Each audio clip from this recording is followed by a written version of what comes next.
Hello, welcome to Akulmach Live. I'm Kanchan Verma, and today is awesome Saturday. And Saturday we go to places, and today we have Sitesh Srivastav, who is as an industry leader. He's closely related to radio broadcasting. And what place he will be taking, let us find out. So let's welcome him.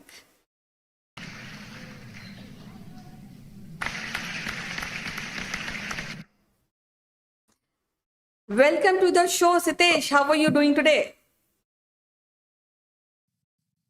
Hey, Kanchan, this is good Saturday morning when we have come together to talk about another illustrious city from India, which actually shaped the consciousness of the modern India for a very, very long time and gave us our modern, and I'm talking about modern city of Pune, we're in the western parts of India. I'm sure you have heard about it. Yes, definitely. And I've been to Pune, and the air, the city really gives impression that it is quite an advanced city. And I've also read that Pune, the word which has come with the Hindi word Punne, and later on it was converted into Pune. So yes, I'm so eager to really know about the city, and my viewers are also waiting for that. Yes, tell us about the city. Well, Kanchan, I would start with a very, very interesting phrase that I heard while I was in Pune, and which says that Pune tithe kai ude. That means Pune lacks nothing. And that's where this city is a very, very interesting city on the backdrop of the Western Ghats, closer to our financial capital, Mumbai. Pune has been in the conscious history, in modern conscious history of India for many, many years. In the modern Pune life is basically considered close to the Maratha Empire, uh, Shivaji Maharaj, and the Peshwas. But I think Pune has got even older uh, places to visit, older credentials to prove itself as a conscious capital of the Indian subcontinent. Goes back to the Rashtrakutas time, and we have some ancient, very ancient, relics like Pataleshwar temple. And this city is bustling today with automotive capital of India, lots of software industries, a lot of software companies, and the kind of development in this city that is seen, seeing all the municipal corporations, the Mumbai-Pune Expressway, and the great cultural affiliation of this city, uh, which never goes out of fashion, despite being at the forefront of the modern capitalistic world. So yeah, this city is great, Kanchan. So, you share your pieces and then I come back with more. Well, definitely, because I lived in Bangalore. I also lived in Pune, and there's a drastic difference between when in the culture and the people thinking and the way city emerged. Pune gives a lot of freshness, and though it is very near to Mumbai, and the impact of Mumbai also being seen here. And moreover, I think I've been there when there was Ganesh Chaturthi celebration, and the all atmosphere was so awesome. So when we were talking about this wonderful city of the world, which is very happening currently now, what kind of art and architecture we really think about when we are talking about Pune city? Is it very similar to Mumbai, or how it is, or Maratha? How you will rate that? Kanchan, you can see one of the architectural wonders of this city called Aga Khan Palace. And the whole city is dotted with a lot of British-made structures, lot of Maratha times, Maratha Empire times, or Peshwa times architectural pieces, and the whole city is dotted with some ancient structures as well. So this city, from its length and breadth, gives a view of the medieval India, because from this city was taken, granted as a jagir, or what you call it as a fiefdom, to the grandfather of Shivaji Maharaj by the Ahmednagar Sultanate. And so Ahmednagar Sultanate, the Mughals, the Adil Shahi dynasty, and then the Maratha Empire, then the Peshwas, and then the British. All of this comes to this city, and you can find a very, very nice medley of sorts in the buildings, in the architecture, in the people, the culture, the language, and the soul of each of these smaller, the pieces of historical times can be seen in modern Pune. And it has got, ancient times is something which we can only relate through our imagination and seeing some of the relics and monuments. But as you know, I think I can relate from the medieval times, from when it was given as a jagir to the grandfather of Chhatrapati Shivaji, and then between 1600 and 1680, or between 1700, many times this city, which was then called Kasbe Pune, was between the Mughals, the Marathas, and the Adil Shahi dynasty, or the local satraps. And then why I said in the beginning that Pune is our conscious, modern conscious capital, because it was from this city that the Peshwas of Maratha Empire, the Peshwas who carried forward Shivaji's legacy, they actually nailed down the Mughal emperors.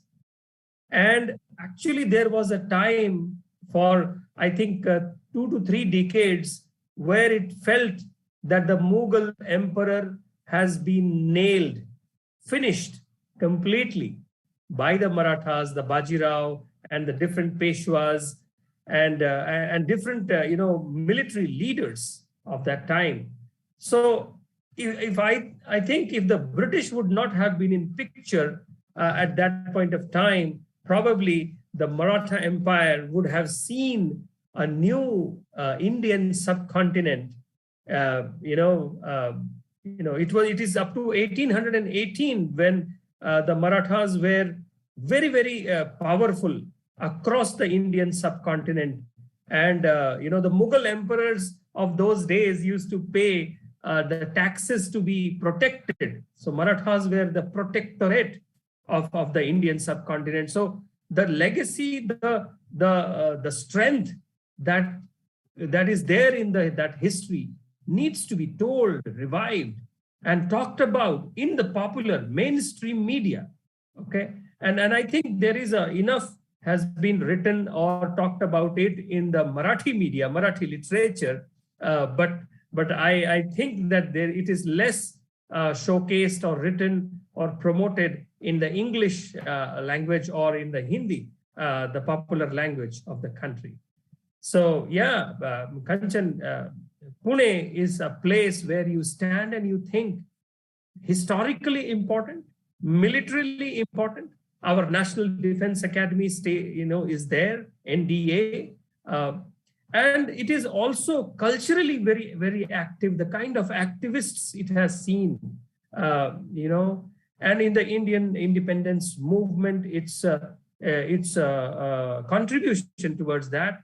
Then we have industrialists. And recently in this pandemic world, we have known all about Serum Institute of India, Adhar Poonawalla. India is so thankful to Serum Institute and the others who have provided the vaccines to this country.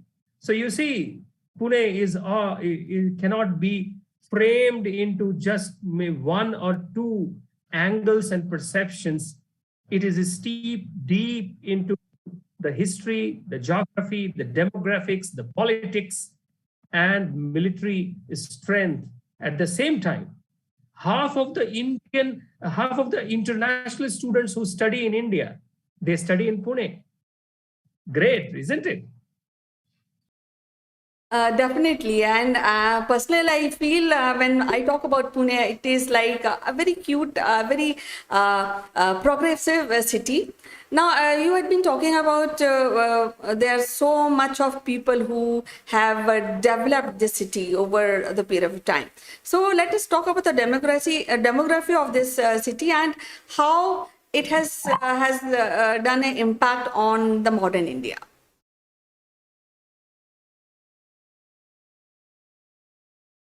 Kanchan, where to start? We can start in terms of Shivaji Maharaj's time. We can start from the end of the Peshwa reign, those times. We can start from the British times from 1818 to 1947, or we can start after independence of 1947. Each of these phases of Pune city is filled up with people who have done and contributed great things to this region, this city. Peshwa have made around 250 temples in the city. A lot of institutions were opened during that time. I remember Savitribai Phule University, and then some other Ferguson College, and nowadays, Symbiosis and others, National Chemical Laboratories are there, Hindustan Aeronautics, and of course, as we mentioned, Serum Institute, and there are more. This city is also a culmination how it developed in the modern, after 1947. It was allowed to develop as an automotive hub for India, so that it can actually, balance the business, automotive business from Chennai, which is our Detroit of India. And then as there were, some other cosmopolitan areas around the city, the Aundh, the Pimpri Chinchwad, and Khadakwasla area, and all of them were brought together slowly, and the regimes allowed it to grow for the industries beyond certain specific ones which were present somewhere in around 60s, and we saw the growth of software technology parks and Viman Nagar, Hinjewadi, Kharadi. These are the areas there you will find almost all IT companies in different sectors. So the working population is also very mixed. The international student scene is very vibrant. And as you mentioned, I definitely agree to the word that cute that you used for this city. This city is really, really cute. While you land in this city on the airport, you really don't feel how big the city is, because the airport is quite small. It is operated by, I think, Indian Air Force or Indian Army. But as you get inside the city and different areas, communities or localities which are called Pet, Sadashiv Pet, or some other Pet, that is very unique to Pune. And this city never stops, giving you surprises. And also international commune of Osho, Rajneesh, that also grew up from Pune in the 80s, in the early 80s. So this city is something that needs to be not just enjoyed, but revered and brought into our discussions and topics in the mainstream media. So, what is the place which you like personally, and how you will summarize city in maybe one sentence, Sitish?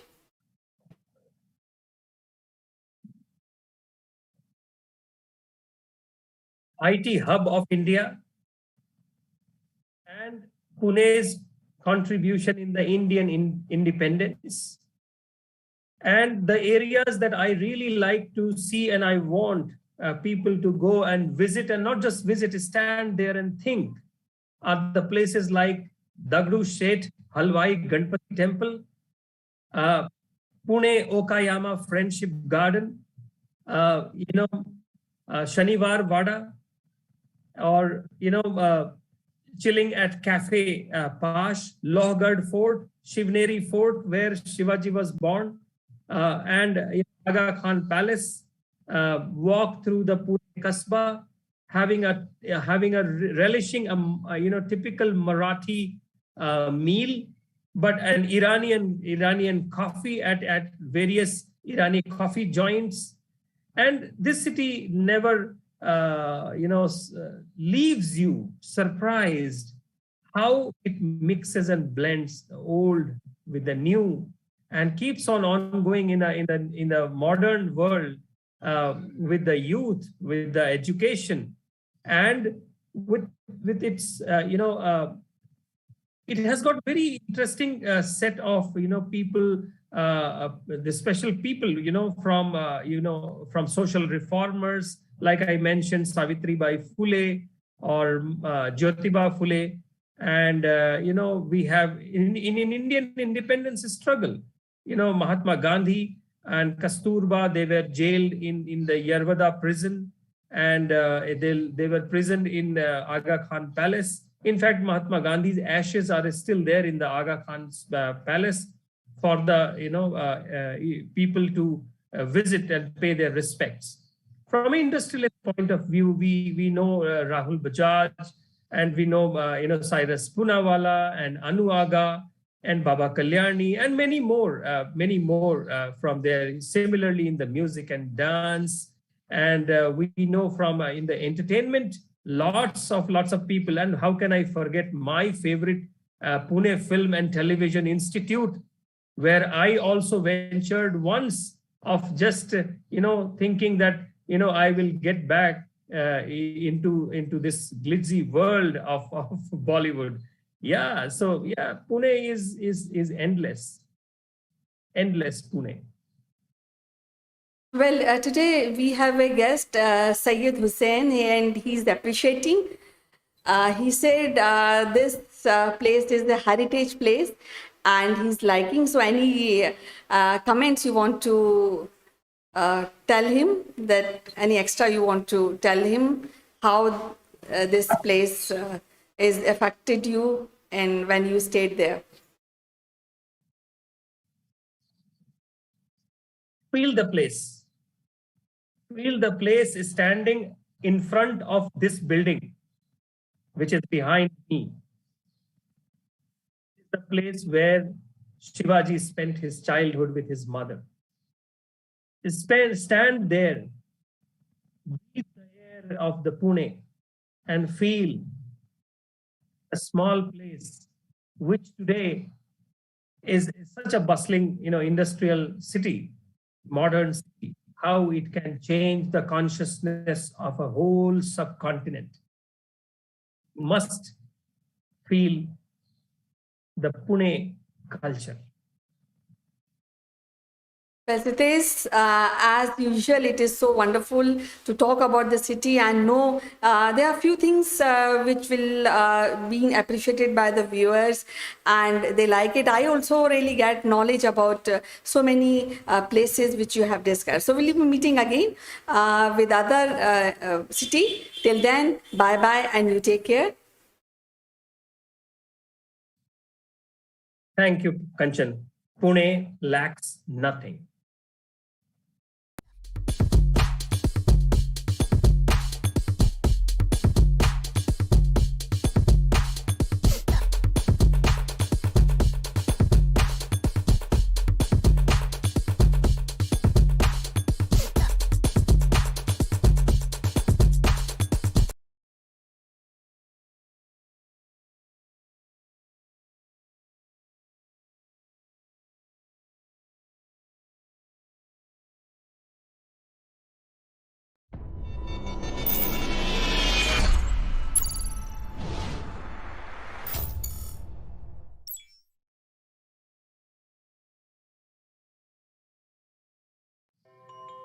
Hello friends, welcome to Akulmach Live and I am Chandrakant. Today morning I got an email from Zoom saying that as per the new IT Act, they have modified their use policies. And I have actually glanced the policy, the new policy, and some of the things which are mentioned here are the age limit. You know, they have defined very clearly who is the probable user of Zoom services. Then there is a record regulation around recording, and also regulation about the content distribution because it could be copyrighted. To discuss this matter, I have a very senior distinguished personality in the studio, Mr. Naval Gund, and we will discuss this policy impact which is happening in India. Good morning, CK. Good morning, everybody. And yes, these providers, content providers, platform providers, are now being pushed heavily by governments around the world to maintain security, maintain copyright, and maintain lots of other things, privacy in particular. But I think something that may have missed a lot of people's attention here, and this is particularly for schools, because the majority of schools during COVID jumped into the digital world, and by far and above most other platforms that were currently existing, Zoom is one that I think an awful lot of schools have locked into because of the flexibility and the ease of use and the fact that you don't have to have a huge program running in the background. It's all web-based, it's nice and digital, it's nice and quick. But what that means now, just for education, so let's just focus here for the moment, is that if you're under 16, and let's face it, there's millions of young people in India in particular that are under 16 that are using Zoom for their education, for their academic, prowess, moving forward in academics arena. Now they're not allowed to use it. That's the bottom line. You perhaps may be able to get around this by having the parent log on to Zoom. But in some respects, I think that's probably pushing the law a little too far, and it's certainly putting the license beyond that which Zoom has actually instigated, because they've been very clear. And the other thing is, quite rightly, as you said, copyright. Copyright is huge here. And in education, they need to think about this as well, because the number of teachers that I've seen put things up that they have no right to be putting up, no access to, and getting over copyright or using within the law of copyright is easy. As long as you put the source of the information, where it's come from, so you're recognizing the author, then that's absolutely fine. It's when you take the author away, when you take the rights of their privacy, their priority work that could have taken them years to do, when you take that away, you are contravening any copyright, the international copyright law. So just for education, I think we need to be helping them understand what this new law means and how it's going to work, because their practices are going to have to change, and they're going to have to change overnight. Because Zoom, if you go onto a Zoom conference today from your country, they will have to sign this disclaimer. And the other thing is, like anything else, people do not read the fine print. So we're bringing this to your knowledge. We're raising your awareness, because you're going to have to deal with it, and you're going to have a process and a policy to deal with it. What that is, we'll happily help you, develop it. But, by all means, you need to consider it carefully, because the last thing you want to be doing is using the Zoom platform in particular, and actually you're going to be going against the rights of use. Well, Neville, Google was the first company to nail this whole thing. And if you know about Google, they will not allow you to create an email address if you're below 16 years. And they were the first one. And you can create a student email address, but then you will be part of a family pack. So if you're like 15 years old child, then you can create, but your parents will have to create it for you as part of a family pack. And then using that email, whatever you do, it is intimated to the parent. That is how the Google has solved this legal problem. But in case of Zoom, you're not even allowed to use if you're below 16. and you have to indemnify Zoom about all the content that you're sharing. So there is a content sharing policy. I've not gone through this in detail, but I'm sure it must be uniform across the world. You know, you are supposed to be owner of the content which you're sharing. It should not be obscene in nature. It should not be a sledging kind of content, etc. And then Zoom has most importantly said that if they identify some of these violations, they will simply remove you from their client list. See, that's the important part that we need to make. We need to get education clear of this today.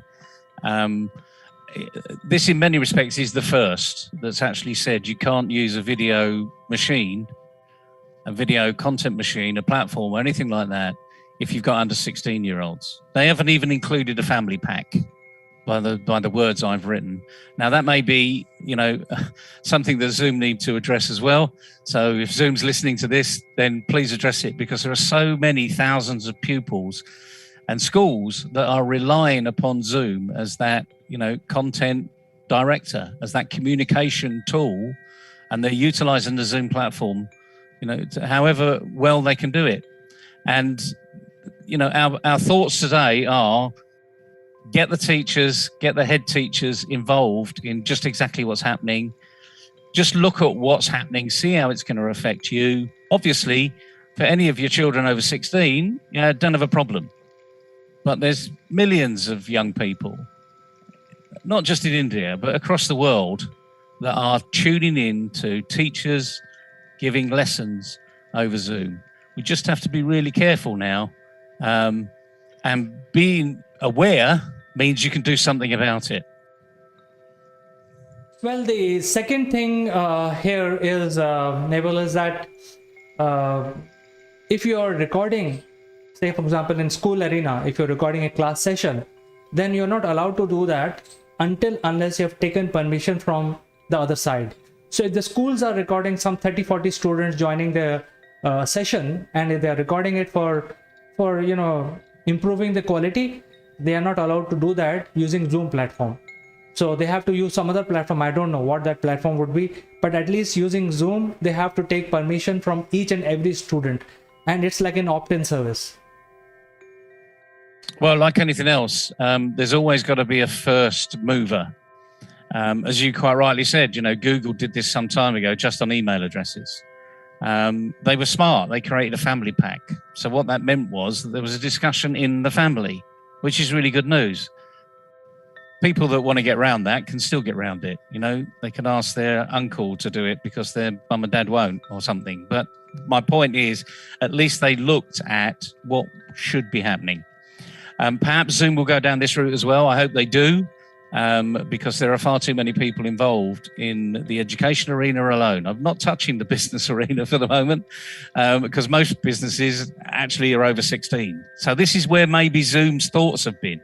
However, please, if you're in education, if you're a teacher there, or you're a governor, or you're an owner of a school system, we'll happily work with you, and so that you can understand what's possible within these changes. But the thing is, these changes are there, and you will be, as CK said, if you do not abide by their rules, the license will be taken away. And just imagine the thousands of kids in your schools that now will not have that option. And yes, there are other, webinar type packages that are out there. Google's got one, Microsoft's got one, and a few others have got their own bespoke. But the interesting thing is, you don't really want to be moving away from something you're comfortable on.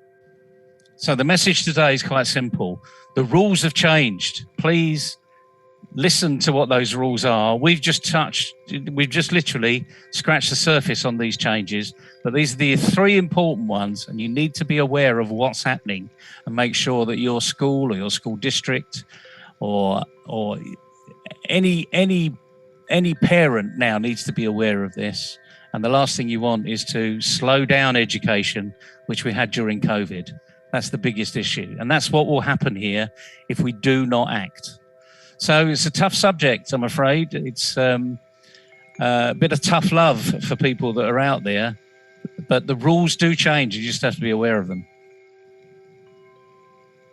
Yes, Neville. In fact, the third thing is the copyright, which is when the school teachers are showing some examples, some diagrams, uh, some study material, it has to be their own content. They cannot take any other content from Google and show it to people or the students. So I think that is the third important aspect.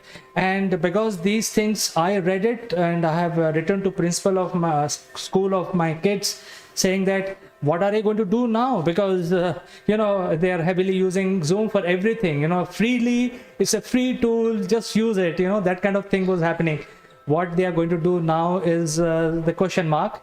And I've written to the principal. Let's see what decision they take. Well, again, part of what we're doing here is just raising awareness, and hopefully raising Zoom's awareness as well, because there are things that they can do. I completely understand why they've done what they've done, but when we're talking about under 16-year-olds, they have to recognise that there's a lot of users out there that are under 16, and they're in the good arena, they're in the education arena, and the last thing we want to be doing now is having a fight over the next 2 to 3 months over what is allowed and what isn't allowed, because young people have missed enough schooling around the world over the last 18 months. So now what we need to be doing is fixing this very quickly, or at least having a patch, a workaround that works within the law, but obviously it's not stopping young people in their education. Absolutely. In fact, the schools can come out with their own ERP, with their video sessions, and they will have to exert a little bit more and not rely on the social media platforms like Google or Zoom. I think they have to get out of it. That is the only solution which I see. And just in case if some smart student who thinks he's a smart cookie create a email address with a wrong age, then as per the legal liability and indemnification clause, he is liable for violating the law. So the law is very clear. I think we are going to see some big changes in the education industry now. Yeah, you're absolutely right. So it's about taking personal ownership. So it's a message we just want to pass to people. There are ways you can work within this and make it work for you. It may mean a little bit more process up front, but we'll also hopefully be sending Zoom a message to just say, what else can you do? You've looked like you've solved the business arena, but actually, I think you've missed a big arena here too. So this is a watching brief, but the last thing is we want to stop activity. We don't want that to happen. We want young people to get the education that they deserve and they have a right to have, and technology shouldn't stop that progress. It should actually enhance and improve the process. But it's an interesting discussion today, CK.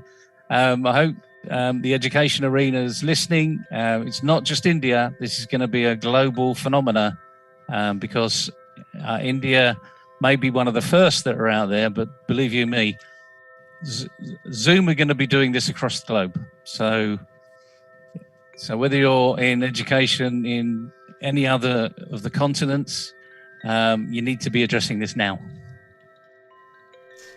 Absolutely, Neville. In fact, we can end our discussion right now, and we keep following this story as it evolves. It just happened today morning, but I think we will keep following what changes the schools are making, and I will come back to you with more updates. For today, I'd like to say goodbye. Cheerio, everybody. Have a good day and have fun.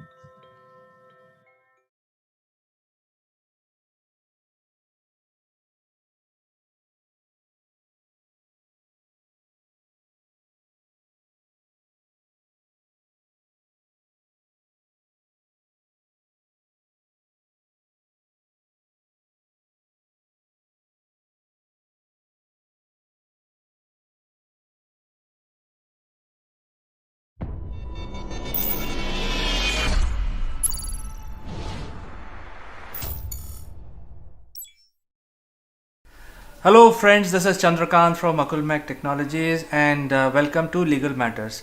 We want to discuss something about which happened this week, and it was a judgment given by Supreme Court against the farm laws, or rather Supreme Court gave an order saying that the farm laws are stayed until further decision. To discuss this matter, let me invite my friend from Ahmedabad, Mr. Jeet Bhatt. Thank you, Chandrakant, for inviting me to discuss about this matter. I'm looking forward for this discussion. Jeet, as you know that Supreme Court has listened to a lot of parties, and I think the big question that is running in everybody's mind is that when Parliament passes a law after so much deliberation, after discussing in lower house, upper house, and also with president's signatures, once the laws are passed, and can these be stayed by the Supreme Court? That is question number one. And question number two is, so much effort goes in by the representative of people, and then Supreme Court basically stays on such laws. So I think that is what we want to discuss today. Right, absolutely. So, yes, in a democratic setup, there is separation of powers with regards to the judiciary, executive, and the legislature. And it is properly separated and it is not intermixed. So, yes, when you say that a lot of efforts go in, a law is enacted by an entire procedure which is followed, and thereafter the enactment passes when the president gives his assent, and then it becomes the law. Certainly, that is the job and object of the legislature. And when they have done it, they have passed the law after so much deliberation and after taking so many factors which go into it.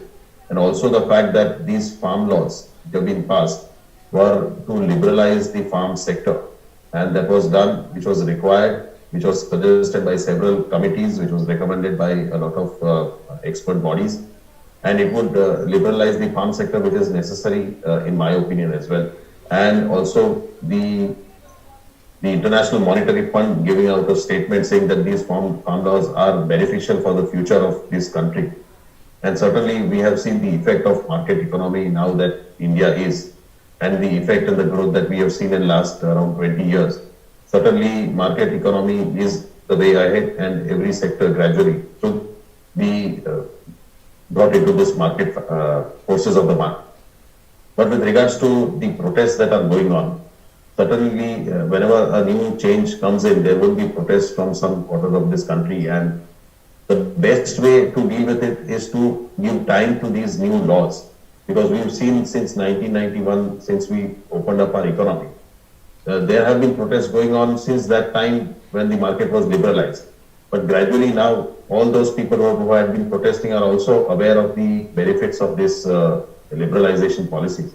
And therefore, in this new farm laws liberalizing the farm sector, if they had been given the chance to be implemented and to be seen its effect, then probably the agitators would have also seen the benefits.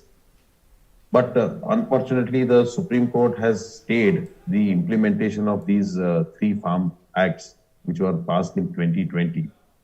But what appears to be the reason behind saying this, undoubtedly it's an unprecedented act which has been which has been passed by the Supreme Court, because generally it is Supreme Court's orders itself, judgments, that not to stay the implementation of the act, because once it has been passed by proper procedure, there is a constitutional presumption that these laws are valid and they are not infringing any of the fundamental or constitutional rights guaranteed under the Constitution.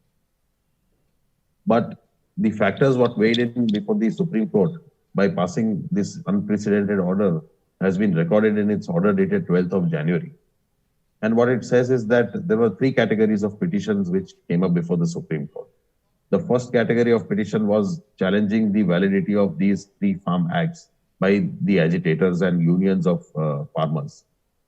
The second set of petitions was with regards to those unions of farmers which said that these farm laws are good and they should not be held as invalid. And the third set of petition were filed by individuals and residents of Delhi and neighboring states complaining that due to these agitations, their right to freedom of movement across the country is violated. Because these agitators have been blocking the roads which enter Delhi. And therefore, residents' rights to movement is infringed, and therefore they should agitate, because agitation and protesting is also a fundamental right. But there has to be a place, a ground, a dedicated area where these protests should go on, and it should not be in a way that it violates the normal life of the city. So these three petitions came up.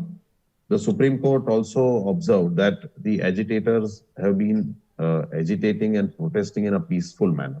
And the Supreme Court appreciates that. And it says that laudably the farmers have so far carried on the agitation peacefully and without any untoward incident. So it recognizes that the protests are going on in a very peaceful manner. But what it also, what was alleged is that some unions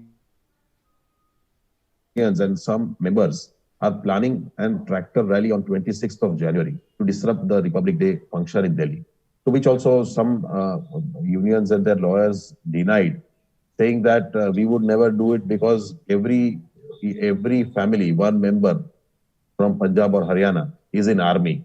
They would never disrupt the Republic Day function, which is carried out in Delhi. But still there were reports, and it was confirmed by the Attorney General, that some banned organizations are funding and wanting disruption. And therefore, that was the allegation which was made before the Supreme Court. But the Supreme Court also observes that negotiations have been going on, protests have been going on since September, and they are not fructifying. There is no result coming out. There is no way that conciliation or negotiation seems to be going on successfully. And therefore, Supreme Court was of the opinion that a committee of experts have to be formed, and both the sides have to submit and represent before this committee, and let the committee make a report and submit it to the Supreme Court. So in order to do that, the Supreme Court constituted a committee of 4 persons who are experts in this field. Those 4 persons are Shri Bhupinder Singh Mann, who is the National President, Bharatiya Kisan Union and All India Kisan Coordination Committee. Second is Dr. Pramod Kumar Joshi, who is Agricultural Economist, Director of South Asia International Food Policy Research Institute. Third is Shri Ashok Gulati, who is the Agricultural Economist and former Chairman of the Commission for Agricultural Cost and Prices. And fourth is Shri Anil Dhanwat, who is the President, Shetkari Sangathan. So the Supreme Court constituted by appointing these 4 members in the committee, and has directed the committee to allow all these unions to make representation and hear them and come out with a solution, and ultimately file a report within 2 months from the date of first meeting of this committee. Finally, the Supreme Court also observes in its order, and I think this is the why the Supreme Court has granted stay in an unprecedented manner. What the Supreme Court states is that while we may not stifle a peaceful protest, we think that this extraordinary order of stay of implementation of the farm laws will be perceived as an achievement of the purpose of such protest, at least for the present, and will encourage the farmers' bodies to convince their members to get back to their livelihood, both in order to protect their own lives and health, in order to protect the lives and properties of others. So this fact is what has been weighed by the Supreme Court in order to stay, that the Supreme Court observes that it doesn't want to stifle a protest, but it also thinks necessary that life and property of those who are protesting is also at risk, because we've seen a lot of members dying during this protest, some committing suicide. There are women, elderly persons, there are children who are on the streets in this cold winter and also during this pandemic. So there is threat to their life. There is also threat to life and property of other residents of the city of Delhi and neighboring states. So therefore, in order to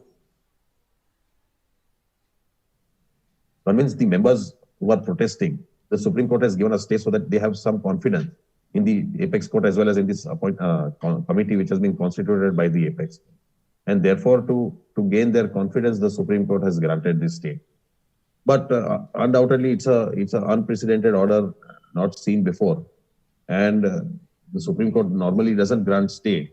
But because of these circumstances, the Supreme Court might have thought that this is the best way to handle the situation at the moment, and thereafter the Supreme Court will consider the constitutionality. But also, the Supreme Court in its order has not touched upon the merits. It has not heard the arguments of the councils on the validity of the act, because an act enacted by the parliament is not final. Ultimately, if it is challenged, it is for the Supreme Court to decide whether the act violates any of the fundamental rights guaranteed under the Constitution, and therefore the final say is of the Supreme. The Supreme Court can ultimately declare an act to be ultra vires or unconstitutional if it finds that it violates any of the guarantees which are granted by the Constitution under Part 3 of the Constitution. So therefore, the Supreme Court will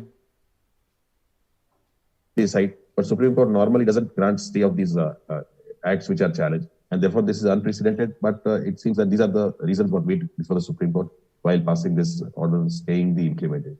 But certainly there was an argument made by an advocate who represented 15 unions from 15 different states of this country, who submitted that don't grant stay because this will affect, because we have already implemented and we have placed orders with regards to fruits and vegetables. So the Supreme Court said that with regards to minimum support price, that will remain. Otherwise, the implementation of these acts would be stayed. So certainly, the Supreme Court weighed in the current situation, law and order situation in Delhi and neighboring states, and therefore has granted this extraordinary order. So I think, Jeet, thanks for clarifying. I think the people are thinking that the parliament spent so much time in passing these laws, and then one fine day, few people will file a petition in the Supreme Court, and then Supreme Court will decide the fate of that law.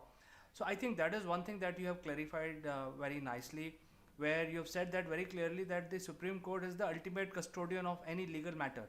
So I think they have the complete jurisdiction in this area. But I also feel that they have not really, they have just put a stay on the laws. They have not said that, hey, these laws are unconstitutional. So it is for the benefit of both parties, where the government talks about their pros and cons, and the people who are protesting also talks about pros and cons about these laws, and ultimately the decision will be taken by Supreme Court. So I think that is something which you have explained very clearly. But what is the way forward from here? What is your opinion on this? As I understand, the protests are with regards to repealing of these laws. Their demand is that these laws should be repealed. Now that the parliament, unless they pass another law, cannot repeal the laws which have been enacted. And I don't think the government wants these laws to be repealed. So in a way, this is a stalemate situation and there is a deadlock. But ultimately, it depends on how effective and efficient this committee is in in convincing the members of both the sides in order to reach some conclusion. But I feel that ultimately only the Supreme Court will have to decide the validity of these laws, and the Supreme Court has the final say, and the matters would be argued. But in my opinion, I think the acts should have been implemented, and they should not have been stayed because it is not the entire country which is opposing these laws. It is some unions from some states who are opposing. Others are wanting these laws to be implemented. So only because there are protests going on and the protest cannot be stopped or cannot be managed, that should not be a ground for staying. And it is not as a precedent also, because Supreme Court itself observes that this is an extraordinary order of stay. So certainly it is not to be applied in all cases, or it has to be used as a precedent. But I think Supreme Court in these facts thought it best to stay. That is what they've done. But otherwise, in my opinion, it should have been allowed to go on, to be implemented, to be seen its effects, pros, cons, so that the Supreme Court would have been in a better position to even judge the effects of the laws. Jeet, thank you very much for joining us today morning, and especially in the north of India, it is quite cold. So I appreciate that you found time to explain this for the benefit of our viewers. Well, thank you very much, Chandrakant, for having me. It's my pleasure. So, dear viewers, as you can see that we're trying to bring clarity on this whole matter, and it is coming in the news every day. So, you please engage with us, send your comments, and based on your comments, we will include you live with our panel of expert headed by Jeet in the next episode of our Legal Matters. Until then, I'll like to say goodbye to you, Jeet, and also to all our viewers. Goodbye. Goodbye, Chandrakant.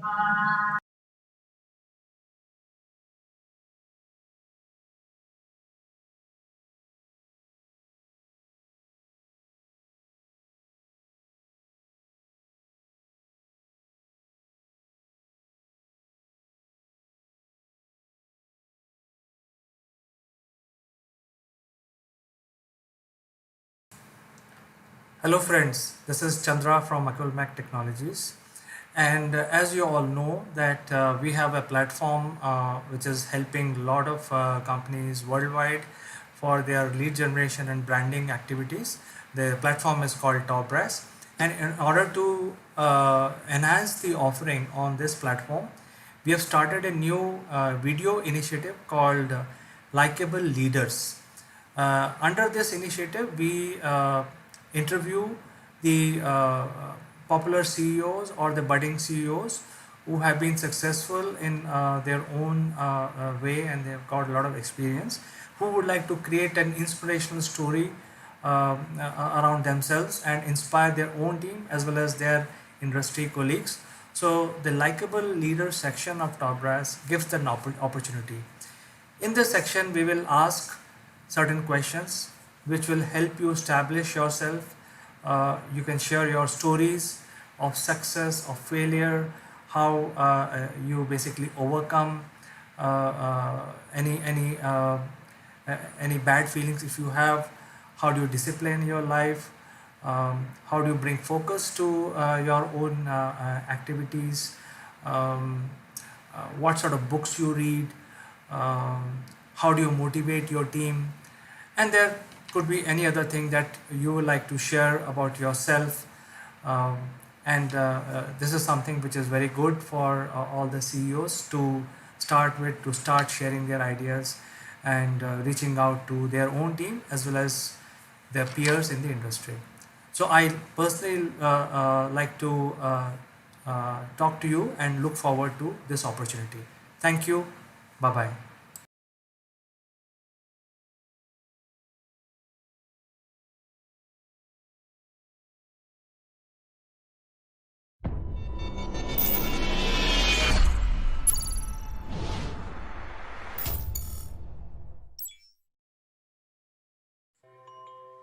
Hello friends, this is Chandrakant from Akulmach Technologies and welcome to Naval Gund Live. And as the name suggests, this is a special program for Mr. Naval Gund, who's the top influencer in the world today, among the top 100. And we are very honored to have Naval Gund with us. Welcome to this series, Naval. Good morning, CK, and good morning, everybody, and thank you. Let's get into a new series and start airing people's grievances around the world, because the last 9 months, 10 months have been COVID lockdown. Once again in the UK, we're in another month-long lockdown where I would say our human rights, actually, our right to live the way we want to live, are not surprisingly been taken away. So we should accept that, because actually we're fighting a disease that we can't see, we can't touch, we can't feel. But the point is, it's actually spread by touching and feeling. So we rely on our government, actually, from time to time, to make sure that we can live healthily. So, you know, maybe that's a good way in today, because we are on lockdown and we are being suppressed with our normal daily work. But as you've got in India, you've got some big issues that are being talked about in the High Court, haven't you? Yes, actually, the issue is gone beyond the High Court, and it is also one of the liberty rights of people, where the liberty has been taken away of some of them, And when we take liberty of few, it affects the entire population of 1.3 billion, because if you take liberty of few, that means tomorrow anybody's liberty can be taken away. So I think the issues are much graver, much bigger, and there is a political dispensation which is coming into the fray, and there is a long story. But we don't want to talk about the political aspect. We want to No. talk about the attitude and why the free speech is so important. And finally, this whole incident has reached the Supreme Court of India, which is the second pillar of our democracy. The first being Parliament, second being the Supreme Court, which is not under any governance. They have an independent jurisdiction in entire India. They are deciding the rights of the few whose liberty has been very severely curtailed. And this is happening because, Neval, let me update you a little bit more, that there were people who were speaking against the government, and the government did not have the right attitude to answer them. So what they did, they went behind using their machinery around these individuals and curtailed their liberty. So I think with your experience and with your stature, you can tell us what is the importance of free speech, and how it is linked to the attitude, and what makes you a leader. It's a really interesting discussion, because in certain social media arenas in the last couple of weeks, there's been this thought process or the concept of whistleblowing. Now, why do people whistleblow? I mean, what is whistleblowing? It's when something is happening in an organization, a country, a village, whatever it is, and it's not right. The consensus of everybody, people's rights are being suppressed by a few people that are powerful and know how to work the system. And that's why we have whistleblowers. You have, like WikiLeaks, the person that whistle blew on, Julian Assange, that said this isn't right. This is information that everybody should know about. Well, we've all got our own opinion on that, frankly. And one thing that countries hide behind is state security. It's in the interest of national security. And I suppose I've grown up with that, and you've grown up with it, and we accept that. But sometimes you need to challenge that, and you hope that the people in those leadership positions actually challenge themselves. They don't hide behind things. As you said, it's an attitude. If something is in the interest of national security, then of course you keep it that way. But if it's in the interest of national opinion, then you've got that dilemma. And we've seen over history, particularly the discussion about weapons of mass destruction in Iraq. Were they there? Weren't they there? Did people manipulate the evidence to build their case to go and invade? And we've seen, programs made, certainly in the Western world, about both sides, the whistleblowers. And we have this term whistleblowers. But let's look at the positive side here. In an organization that is really progressive, that listens to their employees and really wants to get the best out of everybody, in other words, you've got great leaders that get the best out of themselves and the organization. Promotion is on personal basis. It's people that have achieved or overachieved or done something, beyond expectations. So it's a meritocracy. There aren't many companies in the world, by the way, that work that way. There are good pockets in some companies that work that way, but there aren't many that work that way throughout. In those companies, though, it's not called whistleblowing. It's called feedback. Because the organization wants to grow. It wants to get better. It wants to hear about all of the skeletons in the cupboard.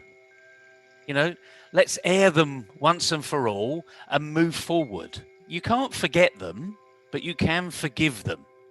So this is another word that we need to be cognizant of. And in a religious context, you know, we're all taught by whatever religion you believe in, we're all taught to forgive.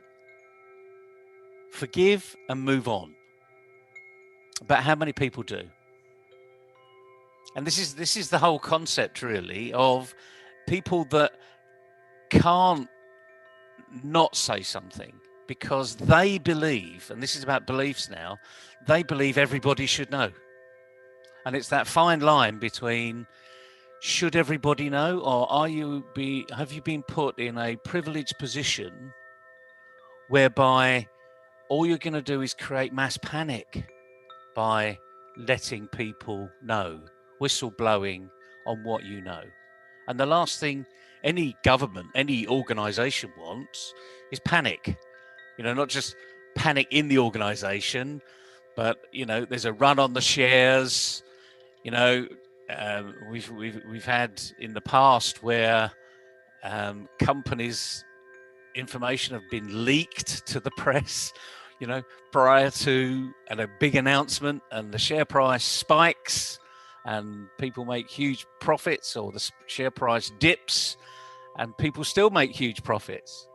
So we need to take this into context. You know, what is a whistleblower? Why are they there? Is it just about attitude, but not just attitude of the whistleblower, attitude of the surroundings around them? The people, you said your Supreme Court is independent. That's absolutely fantastic. And most Supreme Courts around the world are independent. They come to their own decision, not based on any governmental pressure. It's independent thought. And that's why a Supreme Court judge is the pinnacle, in my view, of service in a country. So it's a big subject, big subject, CK. What have you got to say about it, what I've said? Well, I fully agree with you, Naval. In fact, why I picked up this subject, because the free speech is so important for this development of society, development of individual, and also development of the companies. I mean, we are not talking about the political aspect, but we are only restricting our discussion to the business aspect. So although we have picked up few leaves from the political arena which is going on in India at the Supreme Court, but the Supreme Court judges, as you mentioned, they are not elected, they are not selected by individuals. There is a collegium which selects the judges, and there are parameters defined. That means you have to have in that role for some time to become elevated to Supreme Court. So that means your track record has highly valuable to become acquire that position. So I think we leave it to that, because that is why we call them independent, because they are not governed by any government, by any minister, by parliament. They are above all. So that is why they are the custodian of the constitution. And let me go back to the free speech. India being the largest democracy which was established, the modern India, in 1947, but the oldest democracy of the world, as we know in the modern times, is the United States. But they realized the importance of the free speech way back, 300 years back, when there was no democracy anywhere in the world. They were all monarchies. And they implemented the First Amendment in 1791. So I think we should, give credit to the founding fathers of United States of America, where they realized that the First Amendment to the Constitution will be about free speech. And here in 21st century, we are again talking about free speech and travesty of justice. But I think we can leave that aside. This is just the data point for our discussion. In the business arena, if we don't permit our employees to speak freely, what we expect in a company. It will be we expect the company to be ruled by one man who is the owner of the company. So there are companies in the world which are called one man show, and there are companies which are governed by, or there is a forum or a management consulting chair which is directing the chairman or the CEO. So that means in those companies the liberalization is much much greater than the normal companies where there is no free speech. So I would like to throw it back to you as a question: what is the difference between a person who allows freedom in his company, where his juniors can come up with any idea, and you should have patience, less ego to listen to those ideas and take action on some of them? It's a great question, and one that in my career I now know, having looked at many other companies around the world, how fortunate I was throughout my career of being able to comment and for those comments to be listened to. It wasn't always, I didn't always get what I wanted, but that isn't the point. It's been, first issue is welcoming with open arms a discussion about what the team's doing, how the team's performing, and how you're performing in the team. Now, of course, in the modern day arena, certainly in the last 20 years, but even when I had a proper job in corporate life last century, we had HR reporting, and they called it performance reporting. And in many organizations, they still do. You get an annual appraisal, and then you get your annual increase, because you always expect an increase, don't you? I mean, that's what happens. The pay always goes up, never goes down. Until COVID came along, when all of a sudden all of these metrics are now being, confused in areas. But it was that you would have an annual appraisal, and then a month later, you got an announcement of your increase and your bonus, your one-off. So there was an automatic linking between the annual appraisal and your pay. And yet, if you talk to any HR director around the world, they'll say, no, there's no linkage. To which I say, well, why do you do it at the same time? Why don't you actually have it 6 months apart? And then you can actually tell people there is no linkage, because your annual appraisal is based upon the last 12 months. And then 6 months later, you get your new paycheck, your new bonus, whatever that's going to be. So do organizations, the question I ask myself all the time when I go into an organization, do you encourage people to speak out? Do you, in essence, engage, educate, and literally listen to what's going on in the organization?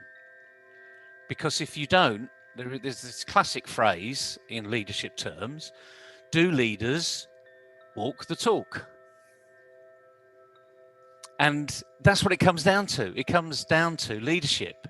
If you've got a boss that actually says, if you ever think we can do things better, don't rush into my office and, tell me all at once, because it'll be garbled. It won't be a very strong message.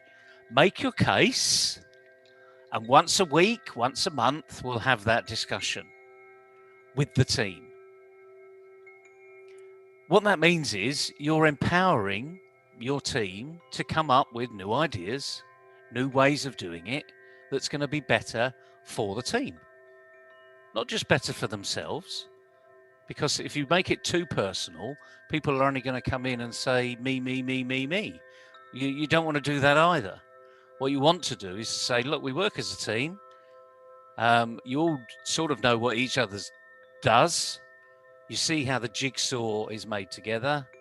Let's see what we can do to improve the efficiency and effectiveness of the jigsaw. You know, can we do it with less people? Can we do it with less money? Can we actually take administration out of the system? You know, we're preparing a report. Who's reading it? Why are they reading it? Do they still want it? Is the frequency of when they get it useful? We were, you know, I was in group consolidations for several years, and the most important part of our job wasn't what we did, it was what the effect of what we did had on the business. So we were quite proud to get our monthly report, which was historical, you know, what happened, but, you know, and this is what we believe why it happened. We would get that out by the 5th of the following month. Now, already it's 5 days out of date. But it got into the hands of the managers so that they could make alignments so that the next month reporting, which was now 25 days later, you know, so 5 days had already gone, could improve. They could shift and make adjustments, sometimes very marginal, sometimes, you know, quite dramatic. They could make adjustments to get back on track to what the forecast was going to be. And you're only going to do that if you've got an open discussion arena. You might call it freedom of speech. You know, in a business, if you can say what you think based upon the evidence that you see, then your boss needs to turn around to you and say, you're right, or slight grey area here, or you're wrong. But not just say you're right, grey area, you're wrong. Give you an explanation of why you're wrong, what you've missed, so that next time you grow and don't take what we call behavioural waste further in the system. So you're improving your knowledge base by having the right discussion at the right time. You know, they call it just in time for everything. But being recognised in the organisation that you're there to add value. And this is part of you adding value.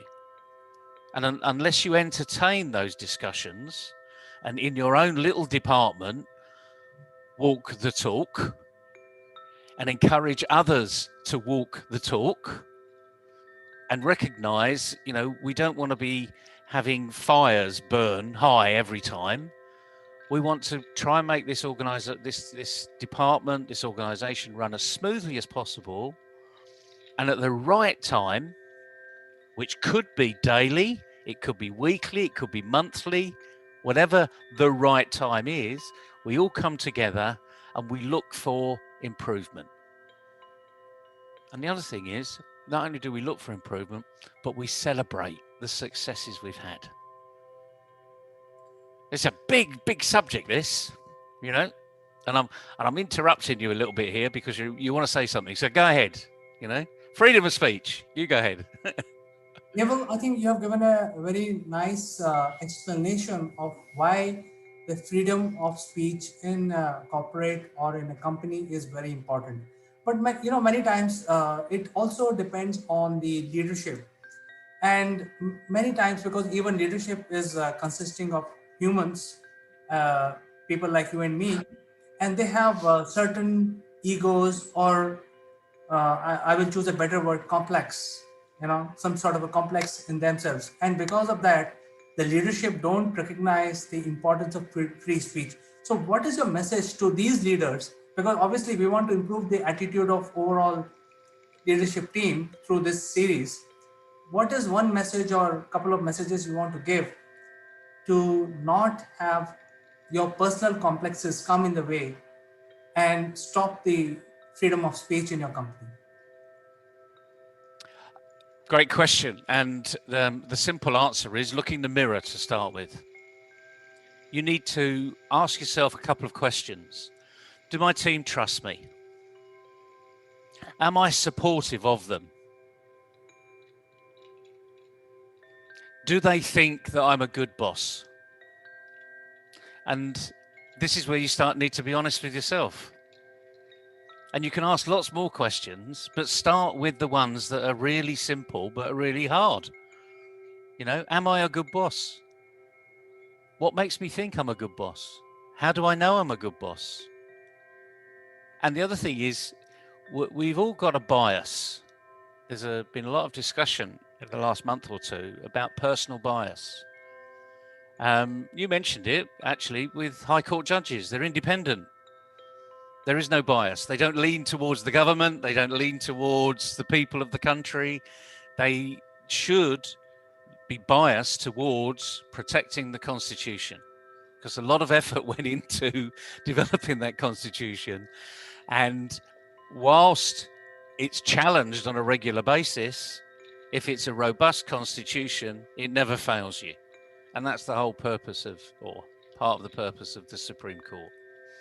But coming back to your little team, your small team, because most SMEs have a small team.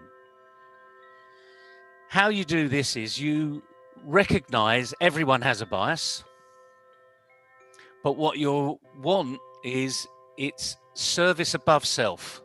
There is this thought of service leadership, which works quite a lot of the time, but can be abused if you go too far.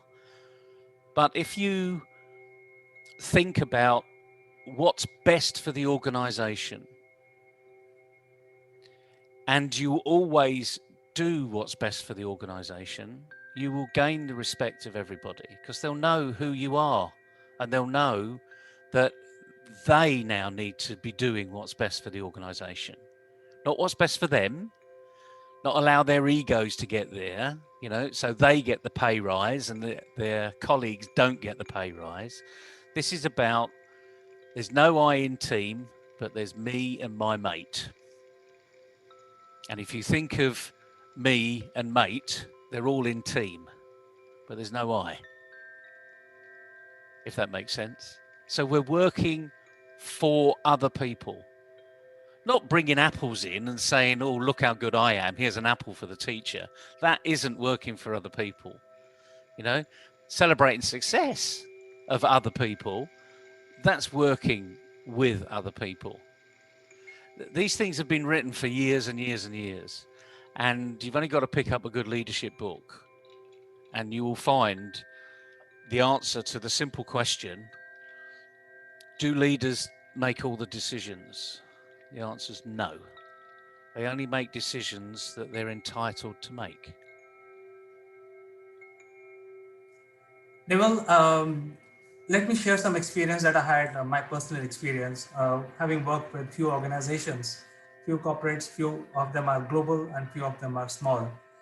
I have never seen any company implementing a true 360-degree appraisal system. There was one company which had the courage to implement the beta, but then they also got chickened out and they did not implement 360 degrees. So I'm just talking about the global names. I don't want to mention these names, but they are present in every country and they are global powerhouses. None of these companies have courage to implement 360 degrees. Yet there are books written on them. In fact, in some sense, we are also making that discussion in this series today. But I don't think people have courage to do that. I think the first thing we need to battle is to,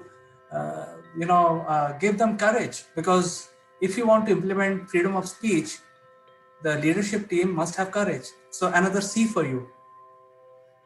It's always about the C's: commitment, courage, competence, capability. The thing here is, when you start a company off, all companies are started with one person's idea. Then you bring another person in to help you grow that idea. Maybe manufacture, find a manufacturer to grow the idea. Put some design into it so that the idea grows. Talks about customer responsiveness, customer service. So actually goes and finds out whether that idea is a good enough idea for someone to buy. Like for instance, you've got a product that could be $1 million. You only need to sell one of those to make a success. But if you've got a product that's worth $1, you need to sell 1 million. So your audience is completely different. It's highly unlikely that you've got something you're selling for $1 million and you've got a huge audience for, you know, and when I say huge, like expansive audience for. So when you grow as an organization, you are adding in someone else's opinion. You're adding in another human being. And if you imagine in some of the largest organizations in the world, which are strategically placed around the world, they're in different countries, you know, not all English speaking, for instance, it could be anything, but they're take Tata, for instance, you know, it's got many companies around the world. I don't know how many people they employ totally, but it must be in the millions, probably, at least in the top hundreds of thousands. That means you've got 1 million different opinions. Now, there will be patterns in that 1 million different opinions that actually will say, well, we're going to lean to the left or lean to the right on certain things. But the key to that is just make all of your local area work with you. Understand what you're doing and why you're doing it. Because if a good leader brings the team with them, it asks the team, how do you think we're doing? You mentioned the word courage. It's almost like having as much courage on the battlefield, frankly, because you're going to get lots of people tell you as soon as you start to open up and they trust you that you're going to do something with it. You know, I've slipped away from the C words, right, to trust, because trust is a big thing in an organization. But if they're going to trust you, they're going to be courageous and open up. They're going to really push the boundary. Especially young people are brilliant at this because they've got no axe to grind. You know, I remember my first job coming out of university. We were fortunate to go on a graduate training program, and it wasn't the typical program that you see today. You go into a department and you work there for 6 months, and then after 6 months they place you somewhere else in the organization. Now, that isn't a graduate training program as far as I'm concerned. We went round the country.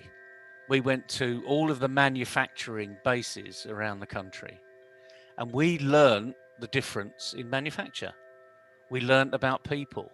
Now, I was on their finance graduate scheme, but I worked alongside marketing graduates and HR personnel, as we used to call it in those days, graduates.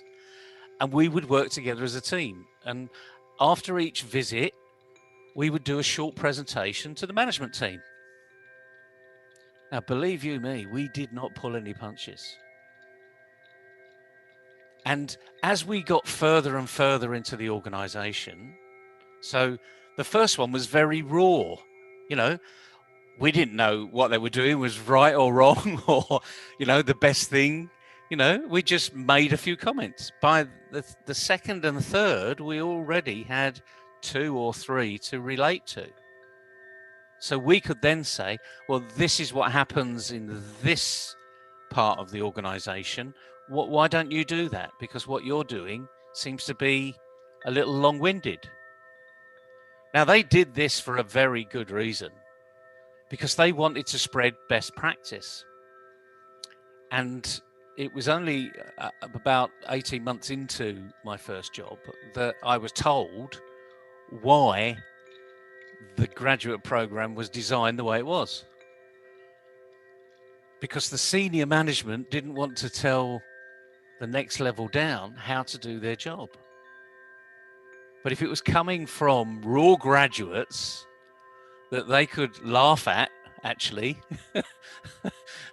with some things, but might take on 1 or 2 nuggets where they hear it's happening like this over there, why don't you do that here? That was it was music to the chairman's ears, frankly, because we were actually sharing best practice in a very collegiate type of way. Now, I'm not professing that this is the way to do it, frankly, because it is a little underhanded. It's not quite in the freedom of speech arena that we're talking about here. But if you do have an organization that shares because they care about the organization, you'll get the best out of everybody. Because people will then say, oh, I'm here on merit. I better start performing. And they kick into their own leadership pattern. Their ego goes. Just because they've been there 10 years and someone's been there 5 years and that younger person is their boss, it doesn't matter. They're quite happy where they are. Now, this doesn't happen in as much as we would like to think it happens, but it's down to the attitude of the leadership where it really can make the difference. Neville, I think this is a very vast subject, as you mentioned correctly, but I think it starts with freedom of speech. And I think the message that you have given us and other CXOs, leadership who are watching this program is very clear. The freedom of speech in your company will automatically lead to freedom of thought. So any company which is existing today must have freedom of thought among their employees, among their partners, among their investors. Because if the freedom of thought is not there, then you will not be able to diversify. You will not be able to find solution to your clients. And that is why freedom of speech is directly linked to your business and your profitability. So with this, I will end this discussion today, Neville. Thank you very much. And we will catch up in the next episode of Neville Gunt Live. Thanks very much, CK. Enjoy yourself, everybody, and go out there and enjoy it, because business should be fun. So I keep being told. Take care and bye-bye, Neville. Bye-bye.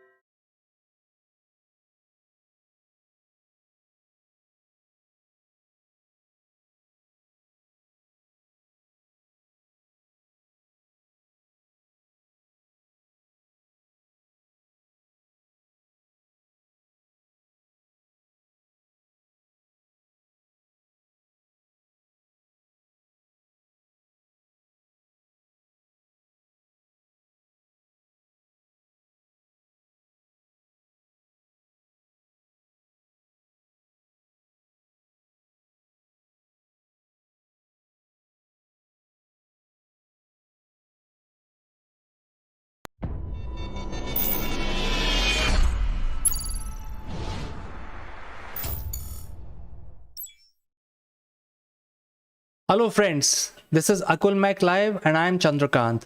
And you know that we are all using digital mediums to communicate, and this has changed the world in more than one way. And one of the impact of the digital communication is that it has broken the barriers of various castes, creed, and even countries. And it has started a drive which has just begun. Basically, it's called the inclusive workforce. So today, this is a topic of our discussion: inclusive workforce, and we have a very important guest, a global leader of sorts and a celebrity. And we will start our discussion shortly. But before that, I'd like to tell you that there is a giveaway. So please stick around till the end during this outstanding show. We will tell you in the end how you can claim your free gift.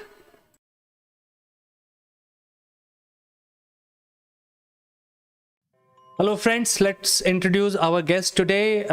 His name is Jeremy Blaine, and he is a CEO of a very famous organization now, and also a best author, We will be talking about his book today, and the topic of our discussion is inclusive workforce. And Jeremy has suddenly become very popular worldwide because there are a lot of people reading his book. So without further ado, let me present Mr. Blaine, who will then give us his perspective about inclusive workforce. Thank you very much for having me again, CK, and hello to everybody tuning in for this week's episode. Yeah, I'm very passionate about this, CK, because the one thing that I've noticed from a workplace perspective over this past year, which has been really tough, is that borders, physical borders, and in some ways borders of perception have been broken down. Many organizations, including my own, we've embraced remote working. Geographical borders don't matter. I'm not now working with people necessarily within 30 kilometers of where I live or where I work. I'm embracing a worldwide workforce from everywhere. And what we're seeing out there in many organizations is a positive impact on the traditional discrimination lenses that are happening in the workplace. So in fact, it has become more diverse and inclusive and more equitable in how we're doing business, because suddenly we've all found ourselves in the same boat. Everybody is here. Everybody is under the pressure to work differently. Every business is under pressure to find new ways of going. And these traditional things that happen often in our offices and workplaces, the office politics, the discrimination, the unconscious and conscious bias, it's removed because we're seeing people through the lens of a camera, and everybody is making an effort to support each other because we all need it.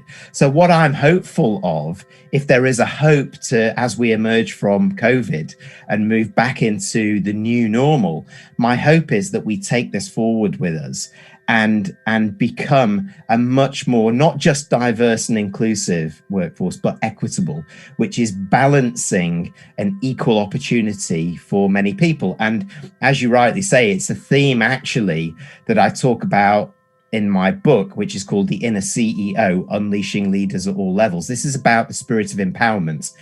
And I wrote this, of course, before the pandemic, but it was released just kind of during the pandemic, if you like.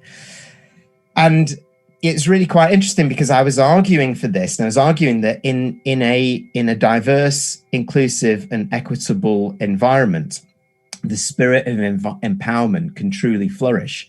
And of course, we're seeing evidence for that already. So I like to claim that I'm ahead of the game on this one, CK, because it's something that I was very passionate about in the book, and something very important, I feel, for workplaces and organizations everywhere. Well, Jeremy, I think it looks like that you had forecasted, or and in the olden days, people used to say, "Hey, he has foretold the truth. What is going to happen." So, I think which chapter covers about this particular aspect? Well, yes, I'm indeed a seer of empowerment. In fact, I talk about this all the way through because I feel that we've been talking about leadership at all levels for over 100 years in many organizations. You know this. In all the organizations that we work with, we need to empower our people. We need you to take ownership for what you're doing. But the thing is, it's not equitable in many of our organizations. Many organizations talk a good game, but they don't put the things in place at organizational senior leadership level for it to flourish. That's what you need first. And then you need a safe environment for everybody, regardless of any diversity and inclusion lens that has got in the way in the past, to be able to step up in their role and actually do more, go beyond, because it's been proved that's what people are doing this year. Not only have we been trying to, master our job role in the virtual world, but We've been supporting others in doing more. We've been on project teams. We've been working closer with our teams, and these barriers are coming down. So across the book, actually, this is a theme that I come back to because it's just so important. And I was able to include in the book things that were happening at the time when I was putting the final touches together, like what was happening in the US, of course, with the Black Lives Matter movement.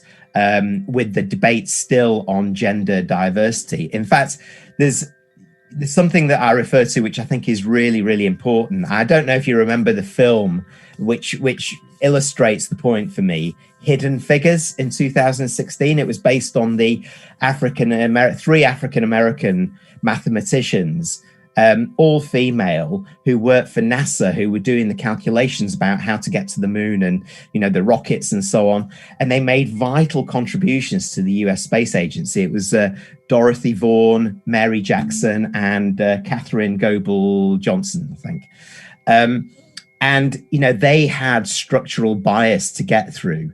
They had gender and race against them at a time when men ruled the corporate areas. They ruled the space race, etc. And also race was coming into it. And yet they made this incredible inspirational contribution, which enabled the US to get men into space and men on the moon. And my point about my book is that I think we have many hidden figures within our organizations who haven't been given the opportunity to step up and shine and step out because their face hasn't fit. It's not been thought. They're somewhere else. They're not in our office. They're based somewhere else. Some of these biases coming into it. So for me, the opportunity now is to look back at what's happened over this last year and celebrate the fact that actually many of these individuals have been enabled to step up. Organizations have actually removed some of these biases and found that more people can contribute more to the business as a whole. And I think that's something to celebrate out of what has been a terrible year. In fact, Jeremy, when you say like this, I think it makes a lot of sense. And, what is happening right now is that there are new leaders which are emerging. So whatever network you have built over last 20 years or 30 years, all these big wigs, their network has no meaning right now because somebody has to reinvent their network in the digital space. So they have to still go through the same process what a youngster would have to do right now. When youngster is out of the college, is making his network, the same challenge remains for big wigs at this point in time. So really this pandemic has brought equality among everyone, and it has broken down the country barrier. Like you and I are talking, we are like 7,000 miles away from each other, but we are talking and doing work. So I think it does not matter anymore which color, which country. The borders are dissolving. I think one thing which still remains is the currency exchange and free trade. Would you have any opinion on that? And recently India and the UK has signed up a very big deal to promote trade. In the backdrop of what you have written in your book, would you have any opinion on a free trade policy across the world?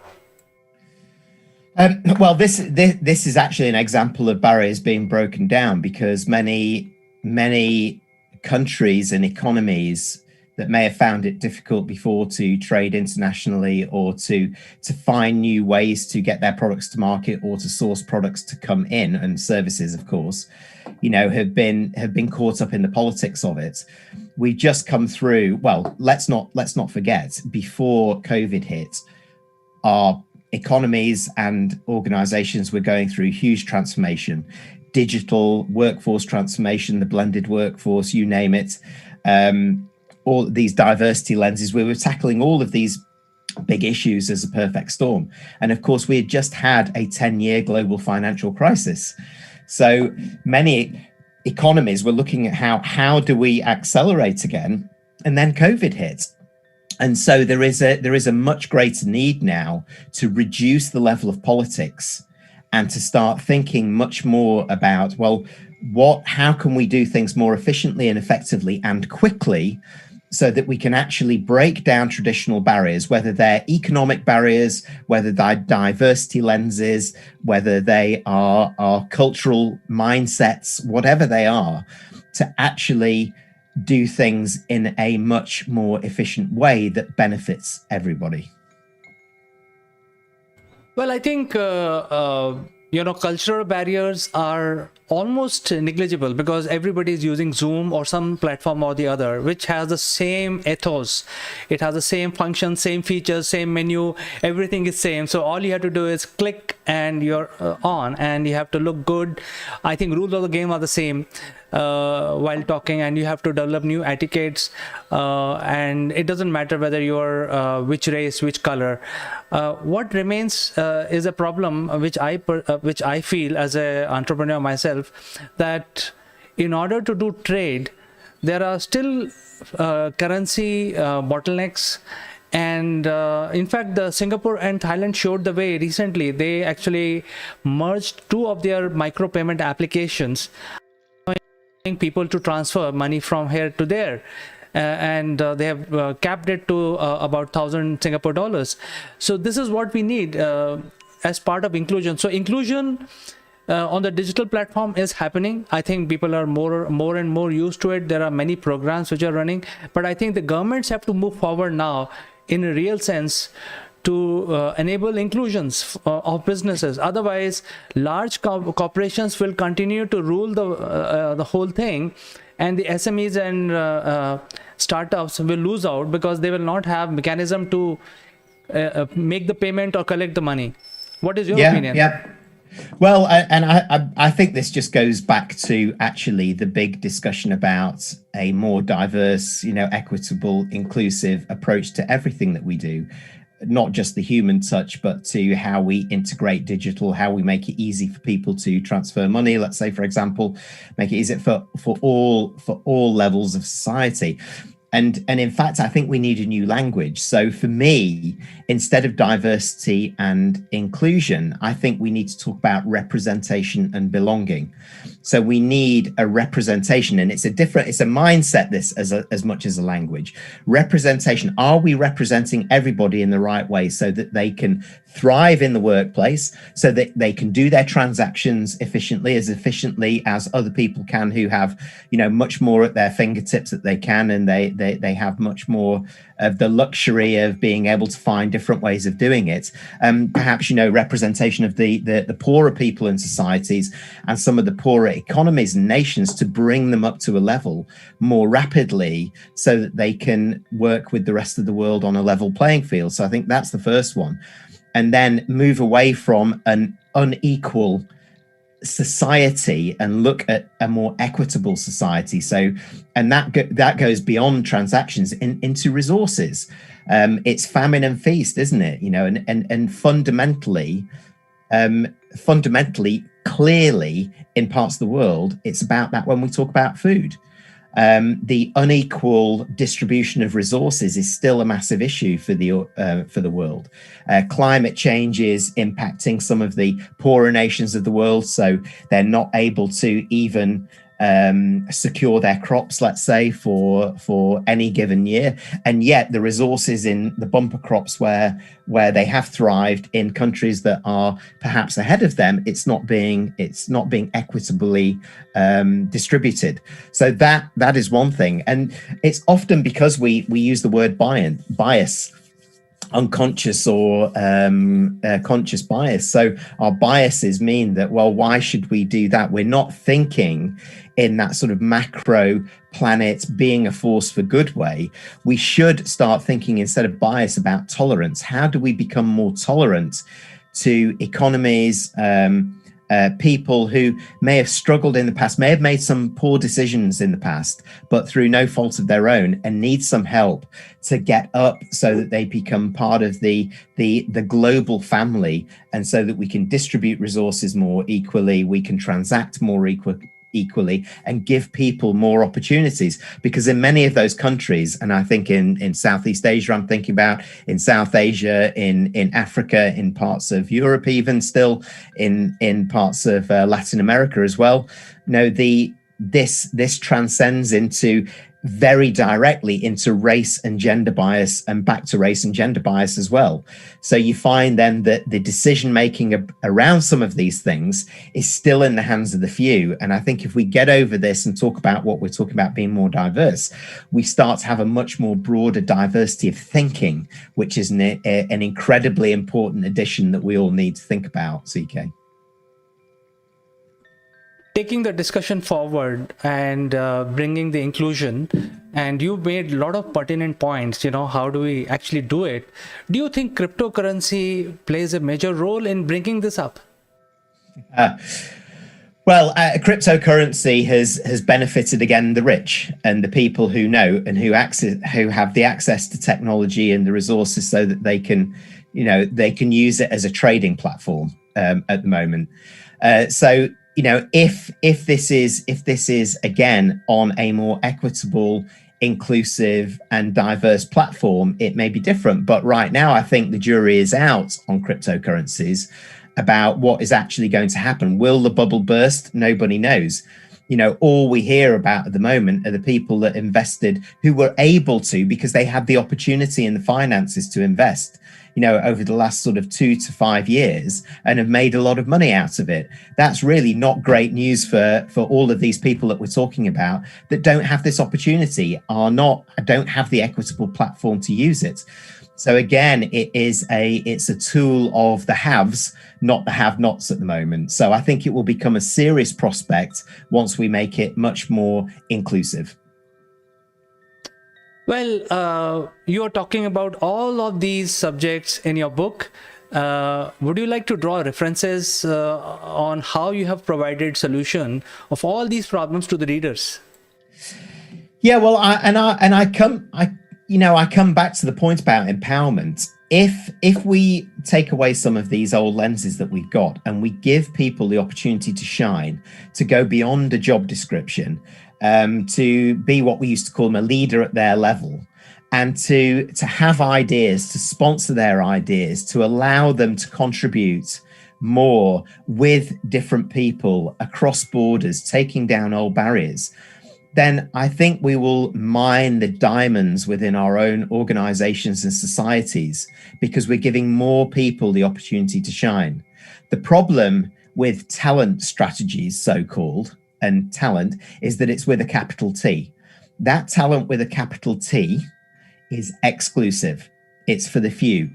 In my book, I argue we should start talking about talent with a small t, which is a much more inclusive and broad approach to this, that should give, while we acknowledge that not everybody will be able to or would want to step up, it gives much more people the opportunity to show what they can do. And who knows what will happen? Who knows who will emerge and become the next big idea in the organization, will drive the next innovation, become the next leader at their level that brings other people with them. This is really the thread of my book, that we have these diamonds within the organizations, and there is no better time as we emerge from COVID to unleash the potential of the broader organization, not just in the hands of the few.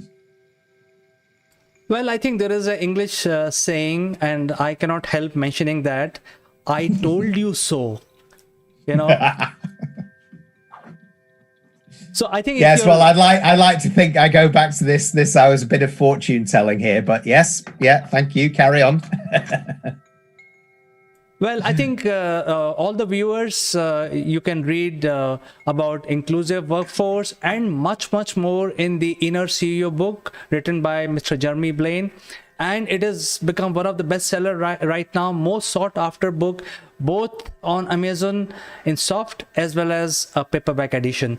So Jeremy, thank you so much for coming and talking to us about this very, very pertinent subject.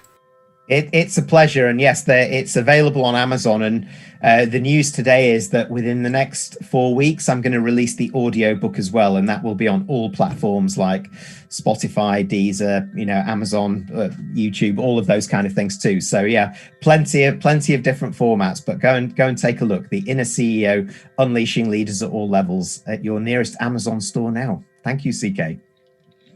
Wish you all the best, Jeremy, and I'm sure a lot of people will get this book, audiobook, or whatever form they want to access your intellectual property and learn about, what is going on, how the new decade will look like. I think it's very, very critical for everyone to read. So thank you so much once again for joining us in our show. We'll catch up in the next event. Thank you, CK. Bye-bye. We have some unique Akulmach memorabilia which will make you look outstanding. The graphics on these corporate gifts are based on the global best business practices. To become recipient of one of these gifts for free, you have to watch this video till the end and provide your valuable comments. Or you can also share your experiences. The person who makes the best comment would be chosen to become a recipient of these beautiful Akulmach gift, absolutely free, delivered to your doorsteps. The winner would also get a chance to be invited live as a distinguished panelist during our next video. What are you waiting for, friends? Please subscribe Akulmach and smash that like button.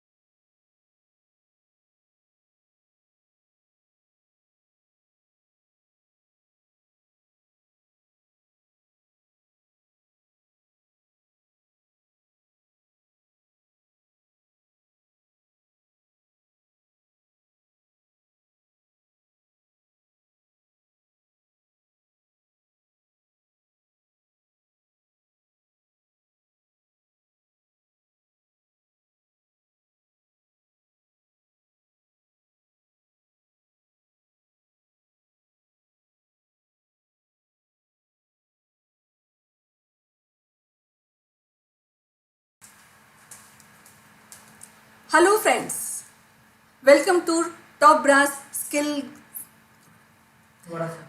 Hello friends, welcome to Top Brass Skills Gap discussion. I am Kanchan Verma. Today we have Dr. Bharat Bhushan Singh, who is the head director of. Welcome friends, I am Kanchan Verma. Final. Welcome friends. I'm Kanchan Verma From Akulmach. Welcome friends. Welcome friends. I'm Kanchan Verma from Akulmach Technologies. We are in the show, as you know, Top Brass Skill Development. Welcome friends. I'm Kanchan Verma from Akulmach Technologies. You all are. Welcome friends. I'm Kanchan Verma from Akulmach Technologies. You all are welcome to our show Skills Gap Discussion. ठीक है? Top Brass नहीं हुआ. How never? नहीं चार sentence है तुम्हारे पास, तो दिमाग में होनी चाहिए. पढ़ के बोलोगे ना कभी. पढ़ के नहीं बोल रही. Hello friends, this is Kanchan Verma from Akulmach Technologies. Welcome to Top Brass Skill Gap Discussion. इतना बोलना है ना? हाँ बस. उसके बाद doctor Bharat Bhushan Singh. Hello friends, I'm Kanchan Verma from Akulmach Technologies. Welcome to Skills Gap Discussion. Brass. Hello friends, I'm Kanchan Verma from Akulmach Technologies. Welcome to Top Brass Skills Development. Hello friends, I'm Kanchan Verma from Akulmach Technologies. Welcome to Top Brass Skills Gap Discussion. Today we have Dr. Bharat Bhushan Singh, who is the director of Vishwani Institute of Management and System.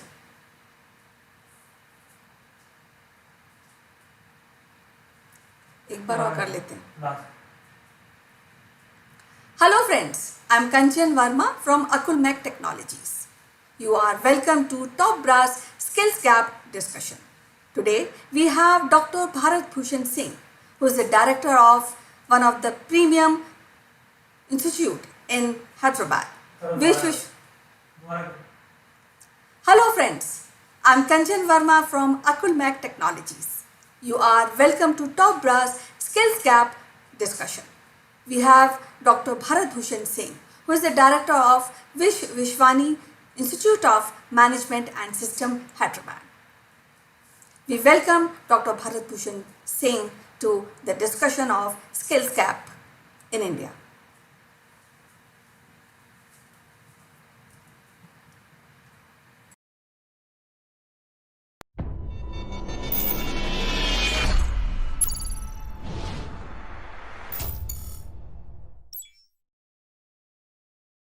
Hello friends, welcome to Akulmach Live.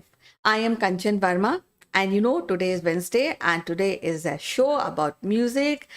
And today in this episode we are discussing about Rag Bihag.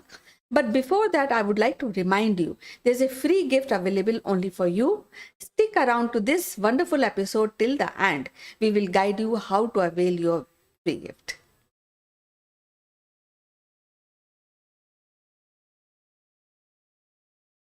Hello, friends, welcome to our show.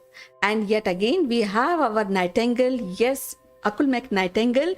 And the more we listen or hear her songs, the more we want to hear her songs. So, without wasting any time, I would like to welcome Dr. Shambhavi Das. So, welcome to the show, Shambhavi. How are you doing today?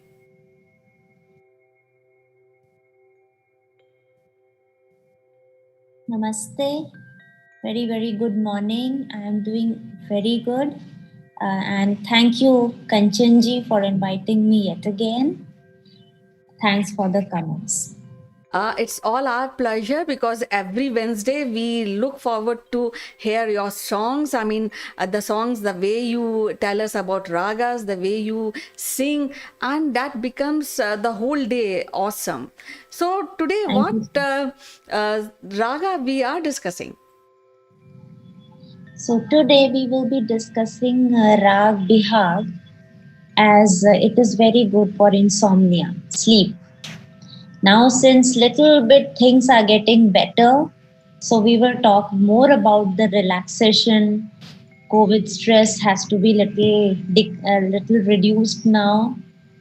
So we cannot say that no, stress is very natural in these days. So let's have some more relaxation. That's why I have chosen this rag, Bihag. Well, before we discuss the raga, let's hear some maybe a Bollywood or some popular song from you. Sure. So I would sing this rag Bihag only in the form of one very beautiful song.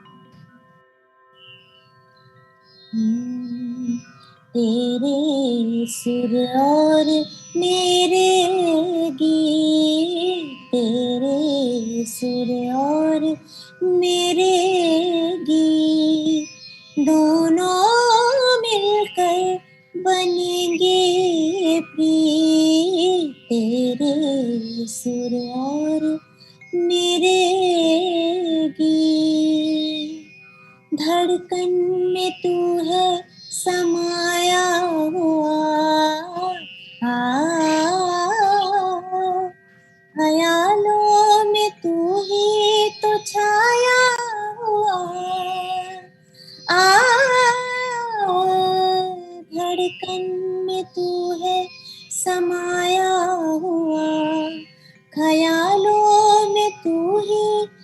छाया हुआ, दुनिया के मेले में लाखों मिले, मगर तू ही तो दिल को भाया हुआ।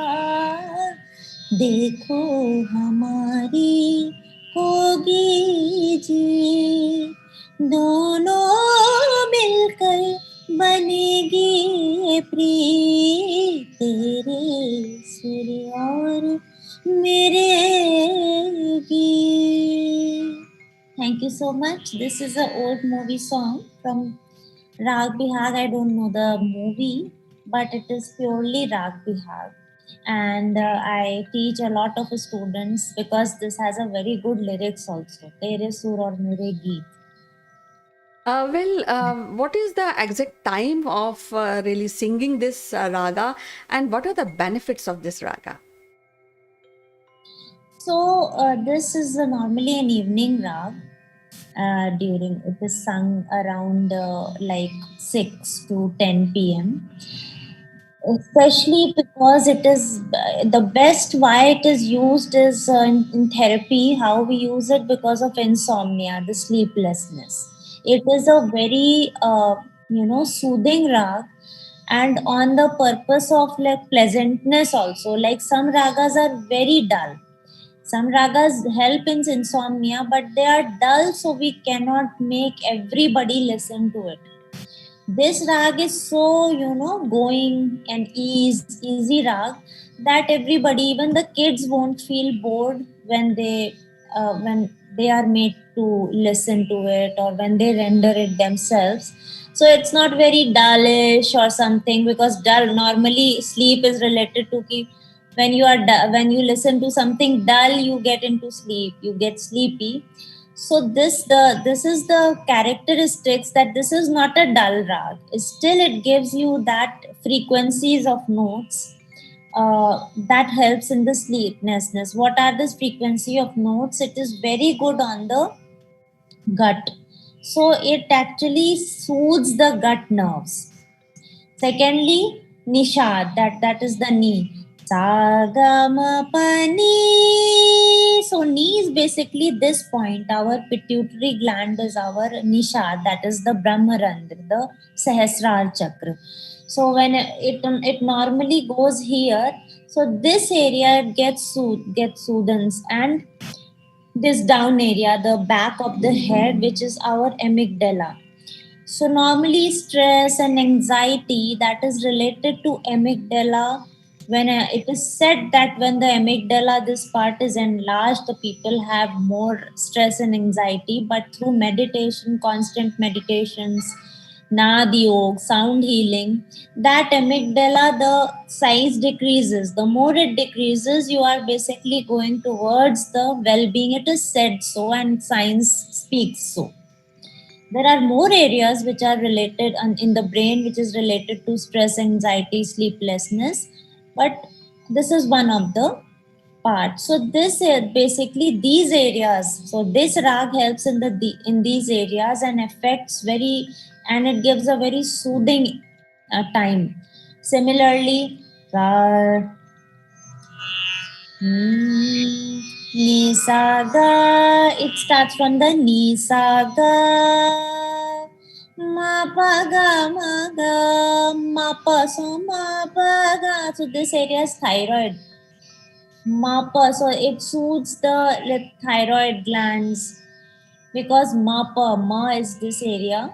This is not a normal ma, it's a little higher ma which works on the thyroid glands. So when it soothes it, you normally have a very good de-stress sleep, productive sleep, dreamless as in we dream a lot. So basically that sleep is considered like for relaxation. It's not very, because sometimes you can have any dream, you might wake up.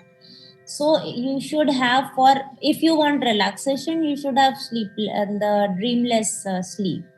If you are a kid, if you are a young and you are ambitious, then it's good to dream more. So this is how it works. Well, we had been discussing about different ragas, and Every raga has some characteristics which are very, very beneficial when we think of a life, a good life. But I also want to ask you, we are Indians and we should know. I mean, our viewers should know a little history about this Hindustani classical music, how it originated and how things came out to be so wonderful. Sure, that's a very interesting question. And I would like to give the answers in English, Hindi both, because most of the terms comes to Hindi only. Yes, It please is go as, ahead. yes. So music is as old as spirituality. It's very ancient. जितना भी आपको like you know that Saraswati ji has held a veena. Now you know, so veena इतनी ज़्यादा ancient है जितना हम I think we cannot imagine. या शिव जी used to play डमरू. तो ये सब इतना एंशंट है जितनी हमारी स्पिरिचुअलिटी है. जब कुछ भी नहीं था, when spirituality is ancient, how कुछ भी नहीं था, जब पूरा वैक्यूम था. ये सब बिग बैंग थ्योरीज तो साइंस ने किया, वो भी है. उससे भी पहले से और उतना ही मतलब एंशंट हमारा संगीत है, म्यूजिक है. कैसे? हमारा जो संगीत है वो हमारी बॉडी से रिलेटेड था. और शिव जी जो मेडिटेट करते थे, कितनी रागें शिव जी ने बनाई हैं. तो इस तरह से जो शिव जी थे वो सदियों मेडिटेट करते थे और उन्होंने 5 रागों की उत्पत्ति करी. और वो उन्होंने मेडिटेट करके उनके ऊपर जो जो फ्रीक्वेंसीज रुकी, तो वो 5 रागें इसीलिए बहुत इंपॉर्टेंट मानी जाती है. मैंने उसमें अभी यहाँ पे लिया नहीं है. भैरव, दीपक, मेघ, मालकौंस और श्री, ये 5 रागों की उत्पत्ति करी थी. और ये रागें इसीलिए हिंदुस्तानी म्यूजिक में बहुत इंपॉर्टेंट मानी जाती है. ये तो हुई रागों की बात. म्यूजिक इतना इम्पोर्टेंट है और इतना ज्यादा एंशिएंट है. म्यूजिक कैसे बना? तो नॉर्मली हमें मालूम है कि वैदिक काल में हमारे 4 वेद हैं, ऋग्वेद, यजुर्वेद, सामवेद, अथर्ववेद. उनके पाठन के लिए बहुत, जैसे ना एक मोनोफोनिक, बड़े सदियों तक मोनोफोनिक ट्यून्स चलती रही. यानी ये लोग एक ही ट्यून में गाते थे सब कुछ. जैसे अगर हमने कोई मंत्र गाए, ओम भूर्भुवस्व तत्सवितुर्वरेण्यं भर्गो देवस्य, तो वो लोग ऐसे ही गाते थे. तो इन ऋचाओं की पाठन के लिए वो म्यूजिक का उत्पत्ति हुई, ओरिजिन हुआ. और धीरे धीरे इन लोगों को लगा कि बहुत डिफिकल्ट है. इन लोग के बहुत सारे प्रोटोकॉल्स थे. तो उसकी वजह से उन लोगों ने उसको ईज करना शुरू करा. क्योंकि ये जितने सेजेस थे या आदि योगी शिव जी थे, इन लोगों को तो रागों की जरूरत नहीं थी. ये लोग बिना राग के उन फ्रीक्वेंसीज पे मेडिटेट करके पहुंचते थे. सारे चक्रास की फ्रीक्वेंसीज जानते थे, सब जानते थे. लेकिन रूल्स के मुताबिक इन्होंने क्या किया कि उसको इजी करने की कोशिश करी. तो ये जो राग और सुर, सप्त स्वराज जो हम बातें करते हैं, वो एक्चुअली इजी फॉर्म है ऋचाओं के पाठन के लिए. तो उस समय music was not a source of entertainment, it was a source of worshipping of God. Total that was the only purpose उस समय. लेकिन जब लगा बहुत कठिन हो रहा है, बिल्कुल ऋचाएं एकदम कट टू कट गाते थे, इट वाज टोटली स्टॉन्च, तो 2 पार्ट्स में भी बन गए. जैसे कुछ इंटेलिजेंट लोगों के लिए जो कि worshipping of God, and second is, तो इट वाज लाइक मार्गी संगीत, देसी संगीत. तो यानी पहले worshipping of God, and for the आम लोग, for the common masses, they categorised into देसी संगीत, that is the common music. तो कॉमन म्यूजिक में फोक आ गया, ये सब आ गया. तो क्या हुआ कि जब उसको 2 में कैटेगराइज किया, तब हमारा राग भी बना, और भी चीजें बनी. राग के साथ साथ फोक म्यूजिक बना. तो राग संगीत, फोक म्यूजिक, वो आजकल आते आते आते आते वो भी बहुत शॉर्टकट हुआ, बहुत कुछ हुआ जो हम गाते हैं वो हम लोग कल्पना भी नहीं कर सकते कि it was so difficult. So this rag is the basically it is the standardization of music कि लोगों को समझ में आए कि एक्चुअली ये सब है क्या. तो इसलिए हर म्यूजिक को जब स्ट्रक्चराइज करना, जब थ्योरी में लाना पड़ता है तो मुश्किल होता है, इसलिए आपको स्टैंडर्ड लाना पड़ेगा. राग, स्वर, लय, ताल, these are just a standardization of music. Well, quite interesting, and it was kind of a knowledge for our viewers. Now, see, India is having versatile culture and versatile music. Even if you look into the folk music, there are different varieties. So, at this point of time, I would like to ask you that. Parents generally when they want their children to learn, so they say that Hindustani music or Carnatic music. So what is the difference between these two music? I'm sure there are many more streams of music, but today we'll be discussing these two. Sure, that's a very good question क्योंकि हाँ, this normally they have a little question. For me, both have their own. It's just a style difference. कि normally we like theoretically I can explain, practically I can explain, but as you might not understand, but it's just a style difference. And South Indian music has the Carnatic music is not very much modified. Since Dravidian period, it is going on. But when it comes to Hindustani music, we had a lot of Muslim invasions, and Muslims also, interfered uh, in their main things. So that's why they couldn't. So our music was much more changed, but Carnatic music was quite. It was like abhi tak the rage are the same. There are so they have a very good, the culture.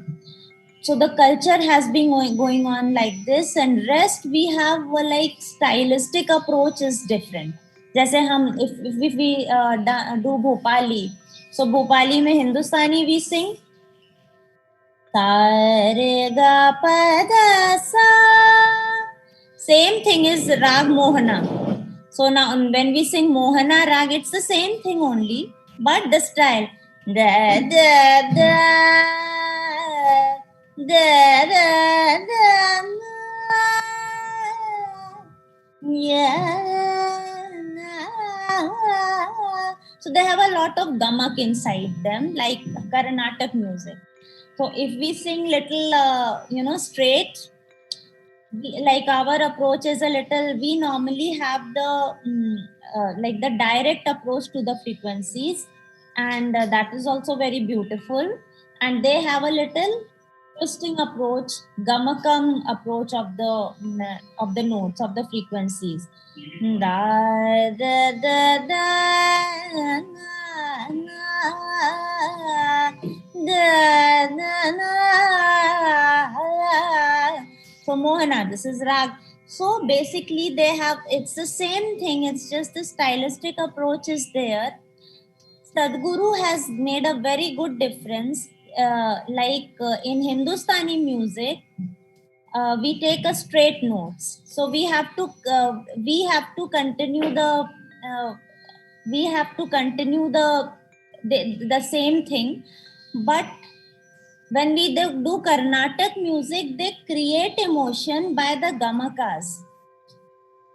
So suppose here we are doing straight.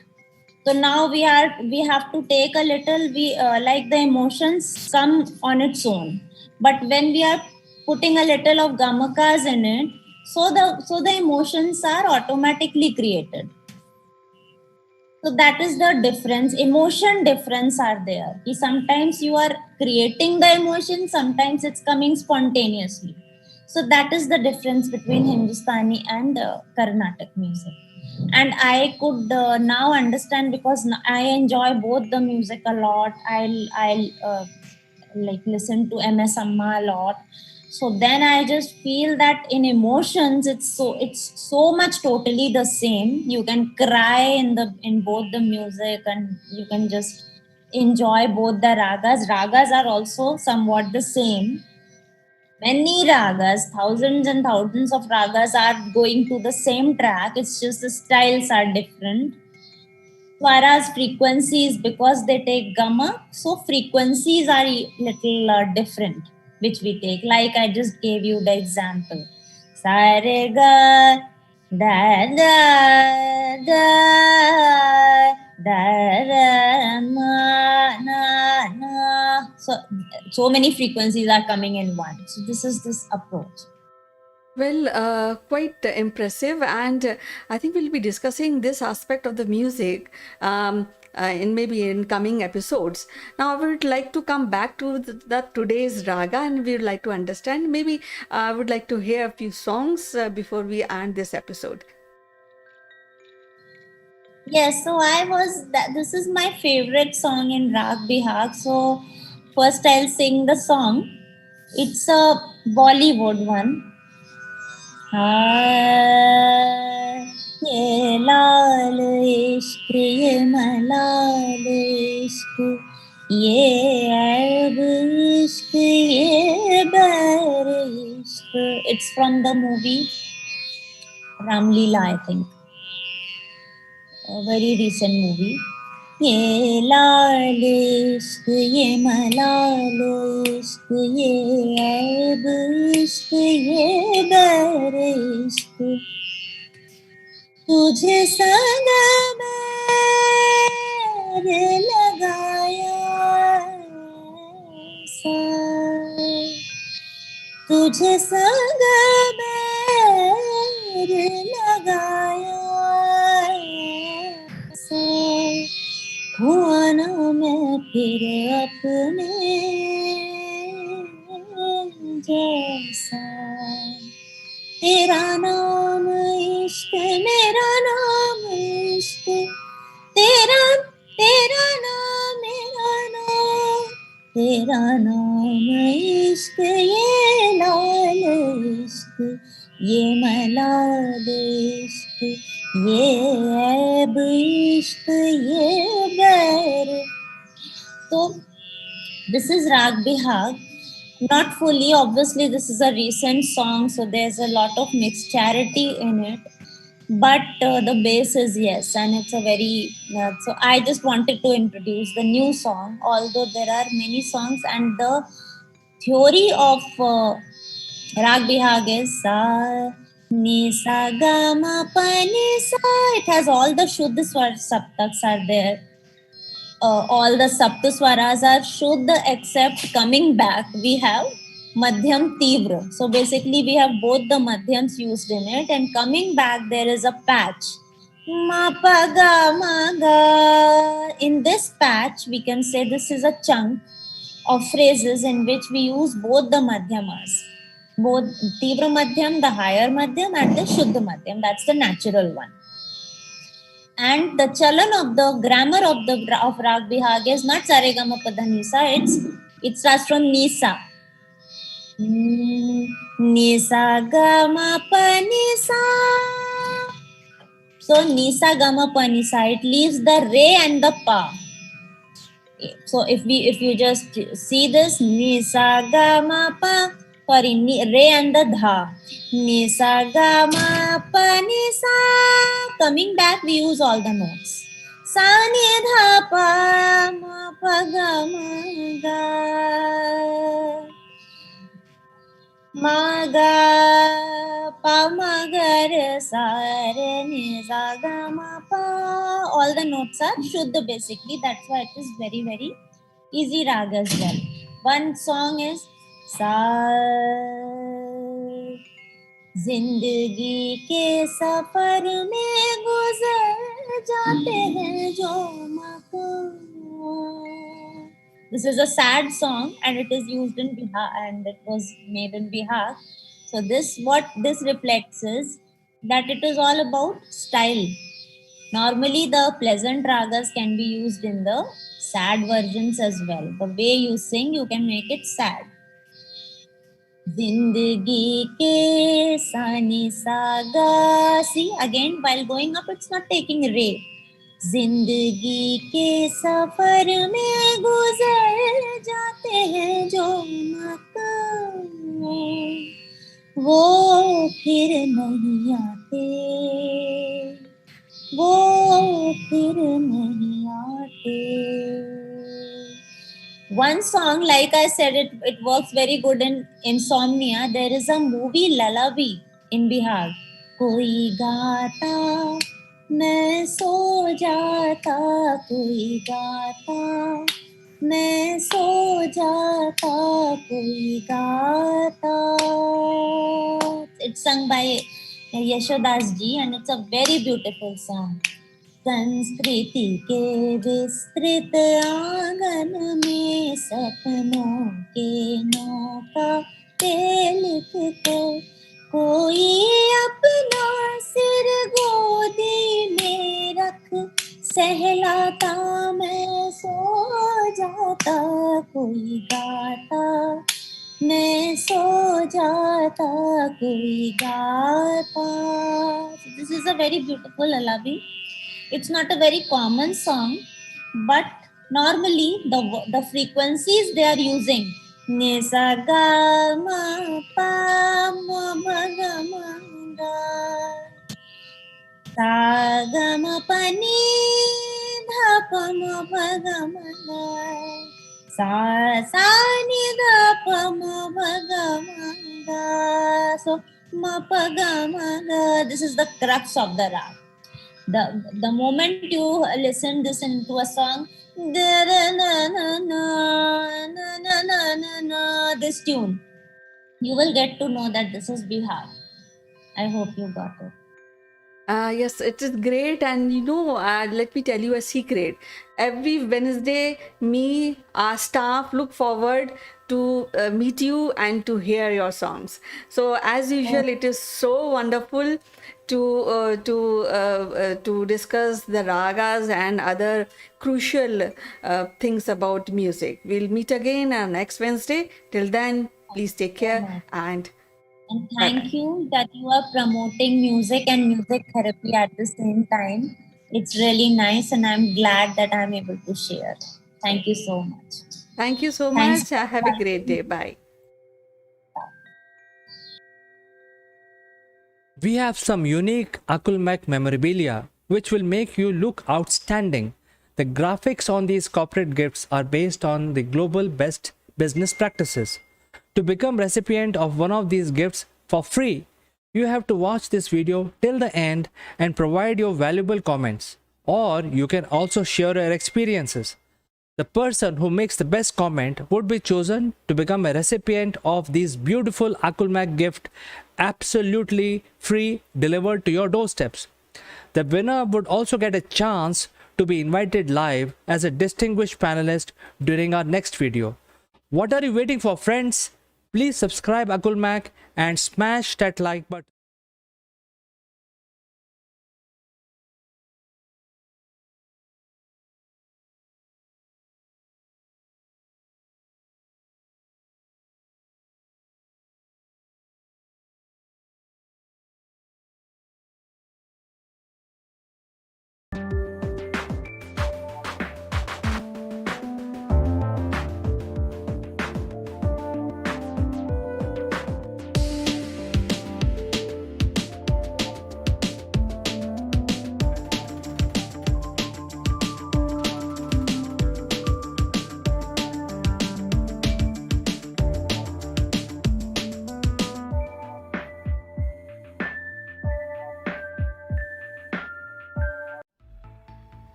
Hey guys, what's up?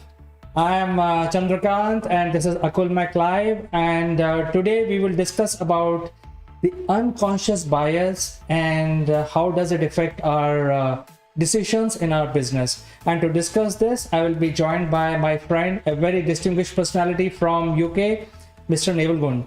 So I'll just take a short break and join back along with the guest. Don't go anywhere.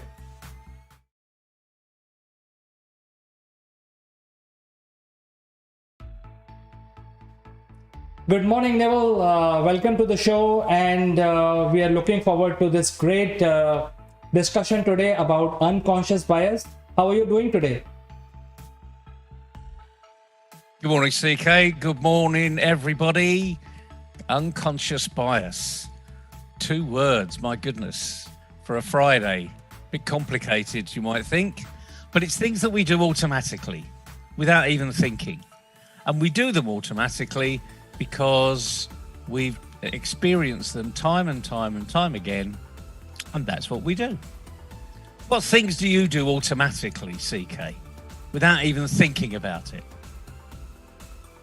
Well, I think there are many things, and within my mind, I'm pretty sure that whatever I'm doing is right, no matter what. Even if my father tells me to do it, I know for sure that this is right and this is wrong.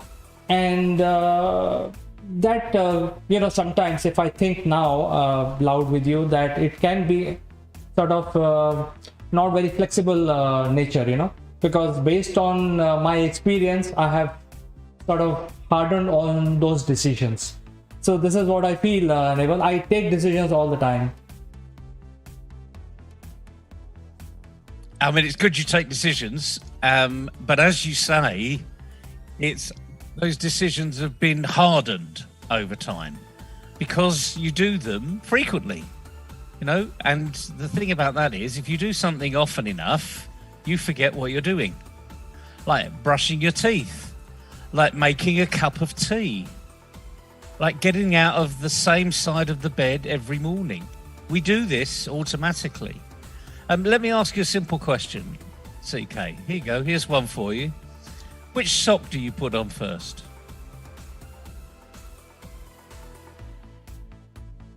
Well, that's a good question. Now, if you, I have to think about it, Neville, because suddenly I'm blank. Nothing is coming to my mind. But I think one thing I'll tell you is that certain situations are sort of hard-coded in my brain. Things like sometimes are related to people, sometimes it is related to countries, sometimes it is related to religion, but those things are sort of hard-coded within me, and I think some of the decisions are driven from there, and I have no I'm not shying away by admitting that there are some decisions that I take are driven from these biases that I have.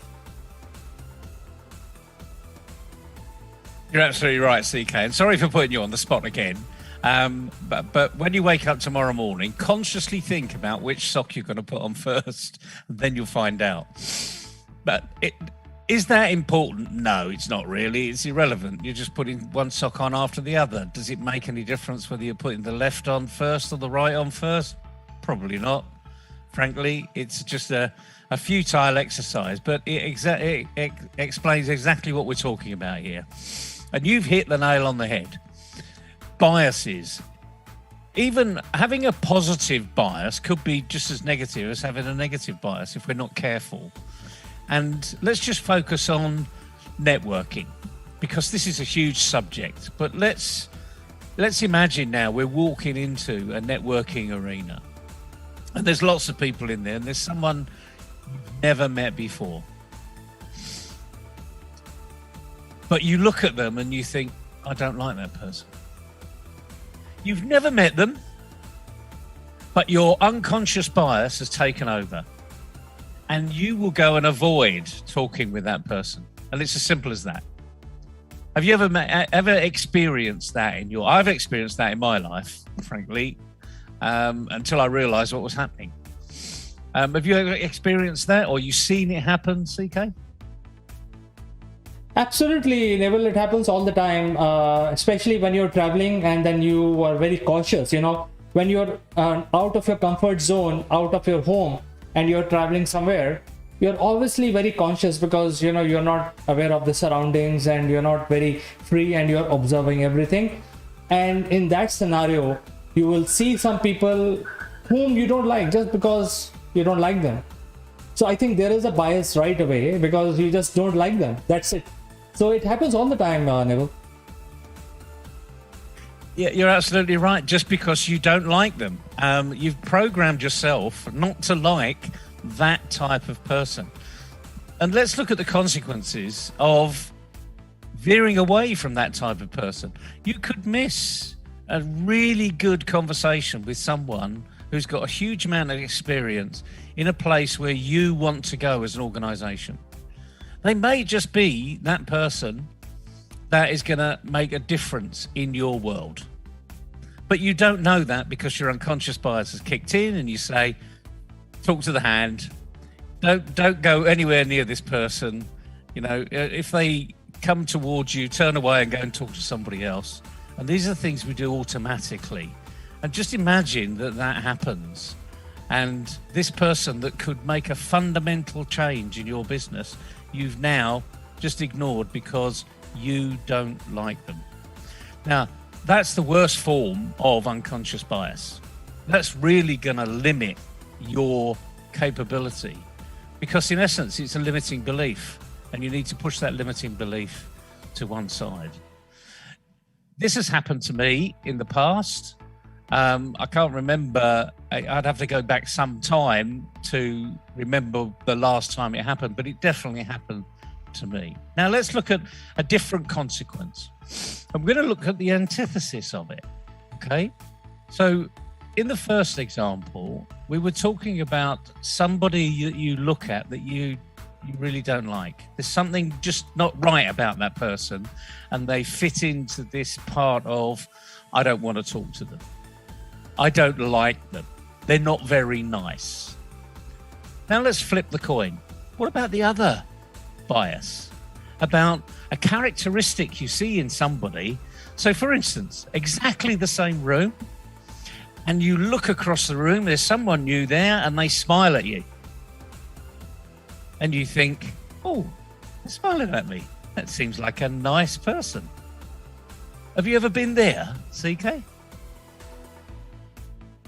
Well, Naval, let me share something which is happening very frequently for past 1 year because a lot of people are now digitally connected.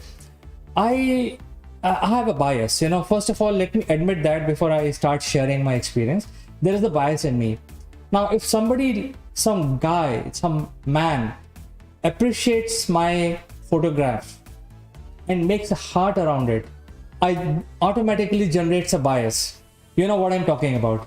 So I think to answer your question, I'm giving a real-time scenario which is happening so frequently past 1 year where people are sending you heart and the other person is supposed to be a man and there is a bias in me. I immediately shut off on that conversation. Yeah, it's common. I mean, the thing is, it's you.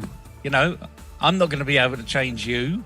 But like anything else, we have all these Facebook, Twitter, LinkedIn, any of these platforms now where you can change the heart emoji to just like, thumbs up or a gift or a thank you or something else. So the platforms have listened to you, CK. But the interesting thing is not a lot of people know that if they hover over these things that they can change the emoji. So there's a little bit of an insight. But the thing is, just like the unconscious bias, which is very negative, you've created another unconscious bias, which is incredibly negative, just as negative, by someone smiling at you. Smiling is a universal language, and we all adapt positively to a smile. I mean, that's psychologically proven. When someone smiles at you, you smile back. You're a very rough individual if you don't smile back. You've trained yourself not to smile, which you're a sad person as far as I'm concerned, because we should all smile and laugh. It takes fewer muscles to smile on your face than it does to frown, by the way. There's another throwaway. But we're talking about business now, and you've seen a characteristic in somebody that you like, and you flock to them. And the problem with that is it takes away all of the other characteristics that you're looking for. So just because this person has smiled at you or they've written an article and you see this person, you think, oh, they wrote a fantastic article. It may not have been them that wrote it. Someone else may have written it for them and they just put their name to it. But the point is, there's something that kicks inside that says, that's a smart person, I want to talk to them. And it could be a complete and utter waste of time. And that's why the unconscious bias in that arena, seeing something really positive out there that you relate to in your past, because that's what bias is.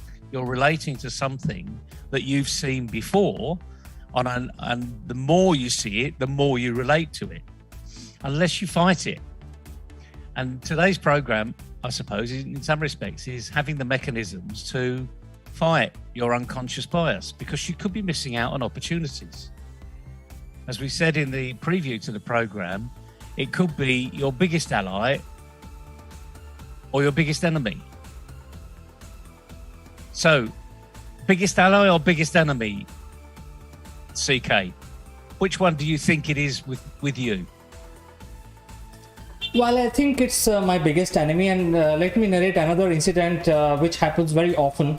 And that is, if you're sitting in a meeting room and you come across a presenter who is starting to give presentation. It's a very normal occurrence. It happens with everybody. It happens with me.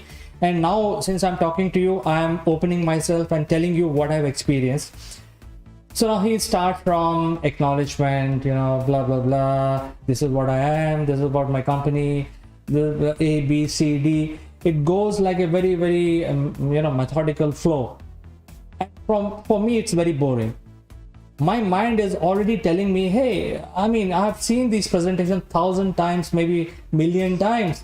Come to the point straight away. So that straight away is a bias. When I think of it, it's a bias. I don't want to listen to his background and his company profile. I'm too eager to jump to what is the context. And that could be a bias within me. You're absolutely right, CK. And the interesting thing is, as your mind is thinking, get to the point, I've heard this before, you're shutting down. You're not listening to what that person's saying, because you're in your brain, there's someone going, boring, oh, get to the point, yawn. And the thing is, I can see you smiling, and the point is, we all do it. It is probably one of the worst things you could do.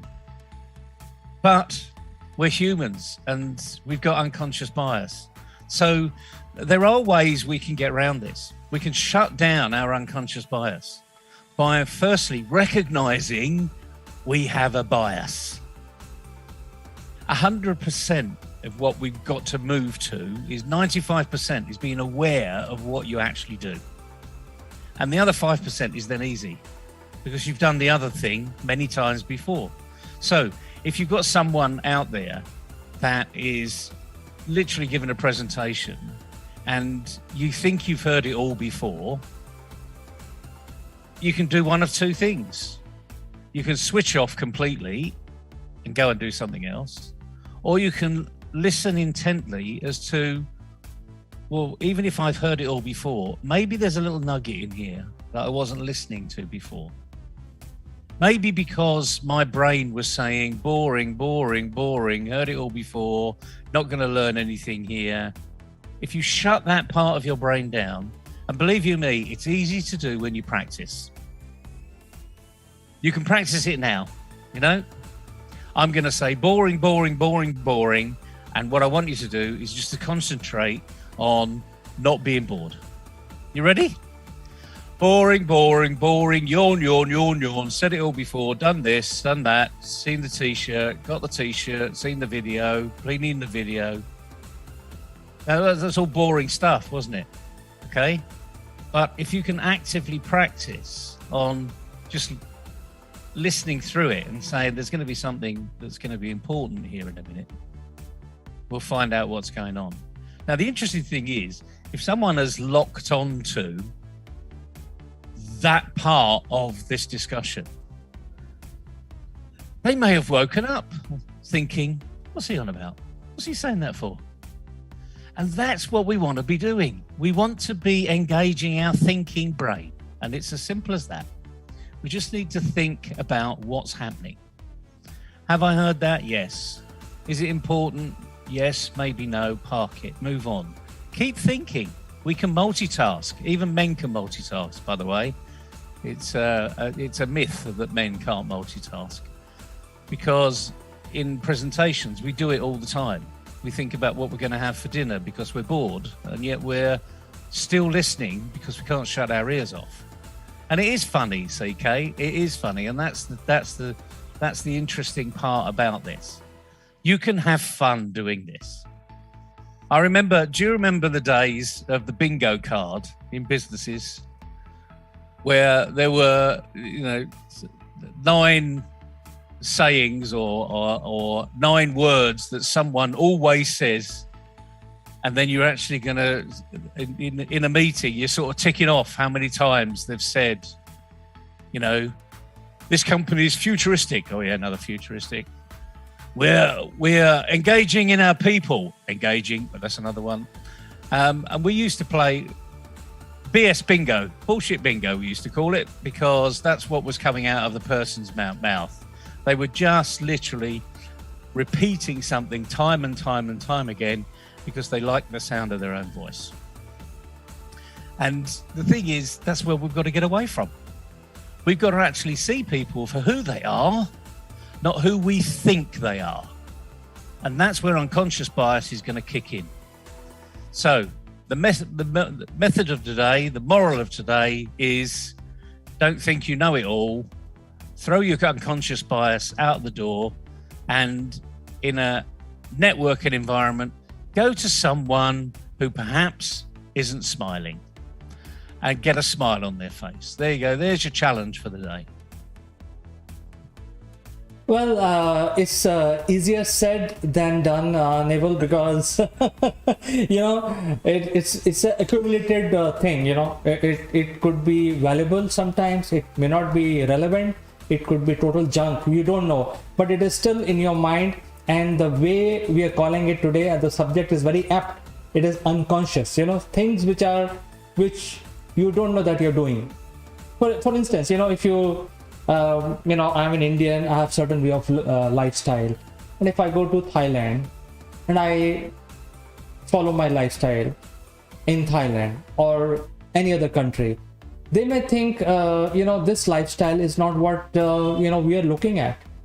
So similarly, when a person from UK comes to India, they can turn into a complete spectacle. So we are all spectacle if we go to a different culture. All of us can be a spectacle when I go to Thailand, or if I go to US or Brazil, because I think that is something unconscious, and we are just doing it because it's there in our mind.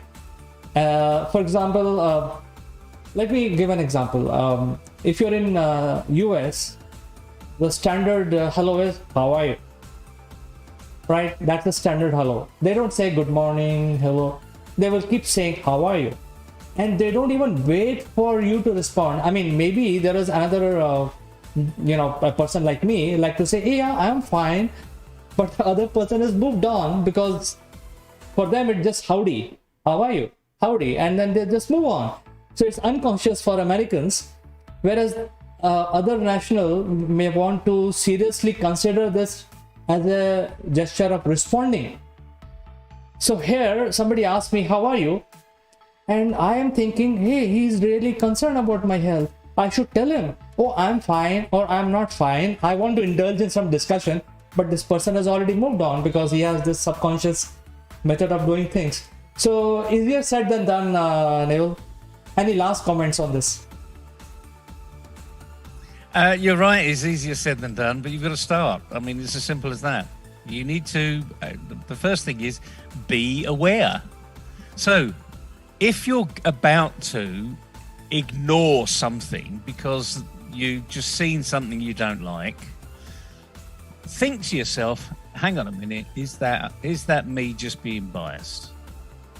So you have to be aware of it initially to be able to make the change. And if you're not aware of it, it's never going to happen. So you're always going to do the same thing. Let's look at doing something simple, okay? Because this is about having a habit, okay? Well, let's see how quickly you can break that habit. I wear a wristwatch, and I wear it on my left hand all the time. I never take it off. So here's something everybody could do. If you've got a wristwatch, take it off and put it on your other arm.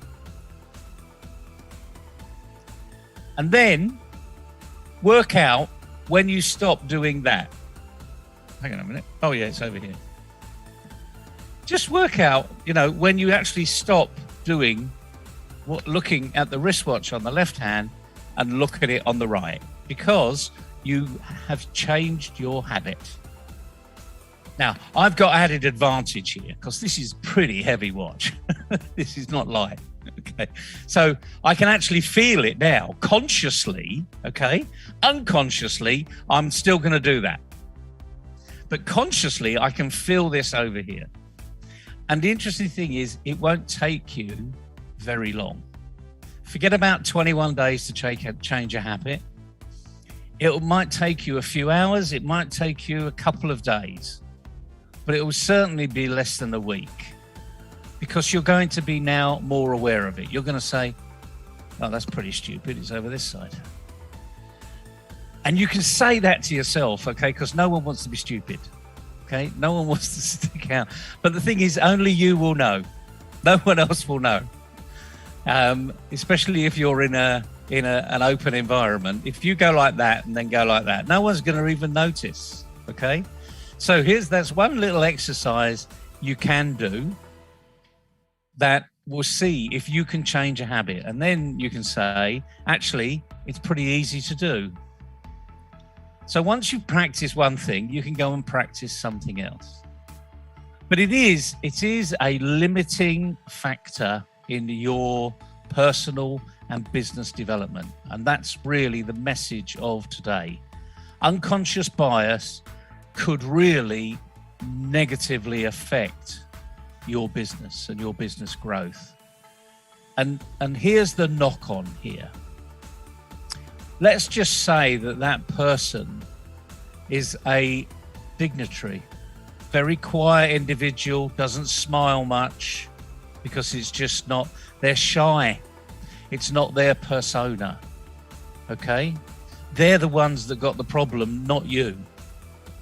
And if you were to go over to them and have a nice, friendly chat, they could be friends for life. And they could open doors for you, even just personally, just to make you feel brilliant, make you feel good, make you feel part of that person's network.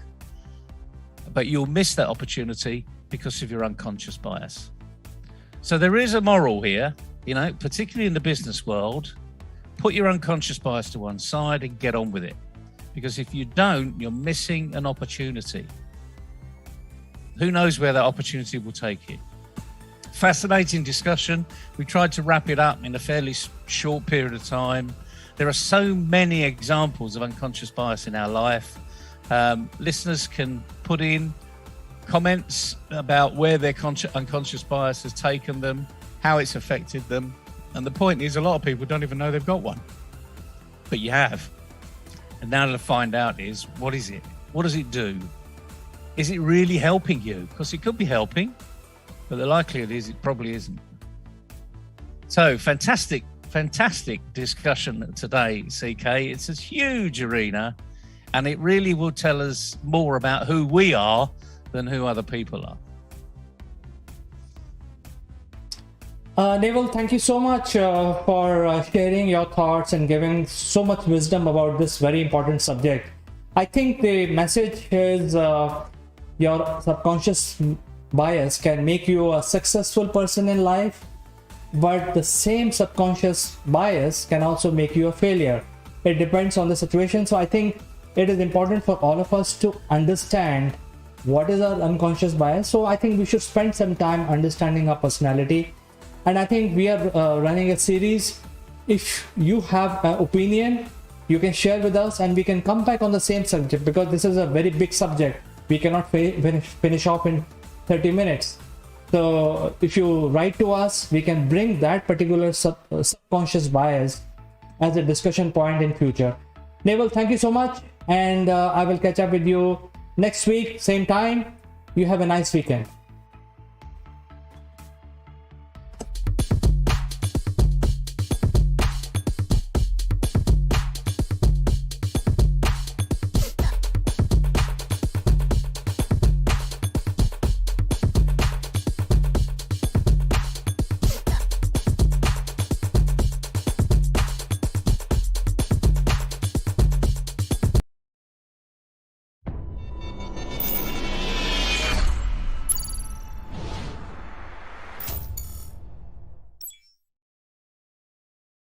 Hello friends, welcome to Akulmach Live. My name is Chandrakant. Today we would like to discuss about how countries can, resolve their issues and become, instead of becoming unilateral, can become multilateral.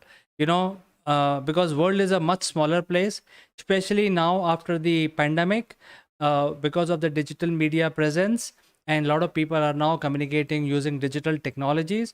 It has been very close. We have been very close to each other, and the meaning of boundaries are almost disappearing. So I think instead of becoming unilateral, we must think in a multilateral business environment, and this is our topic of discussion today. Before we start our discussion, a word on our giveaway. We have some unique Akulmach memorabilia which will make you look outstanding. The graphics on these corporate gifts are based on the global best business practices. To become recipient of one of these gifts for free, you have to watch this video till the end and provide your valuable comments, or you can also share your experiences. The person who makes the best comment would be chosen to become a recipient of this beautiful Akulmach gift, absolutely free, delivered to your doorsteps. The winner would also get a chance to be invited live as a distinguished panelist during our next video. What are you waiting for, friends? Please subscribe Akulmach and smash that like button. Now let's get back to our discussion.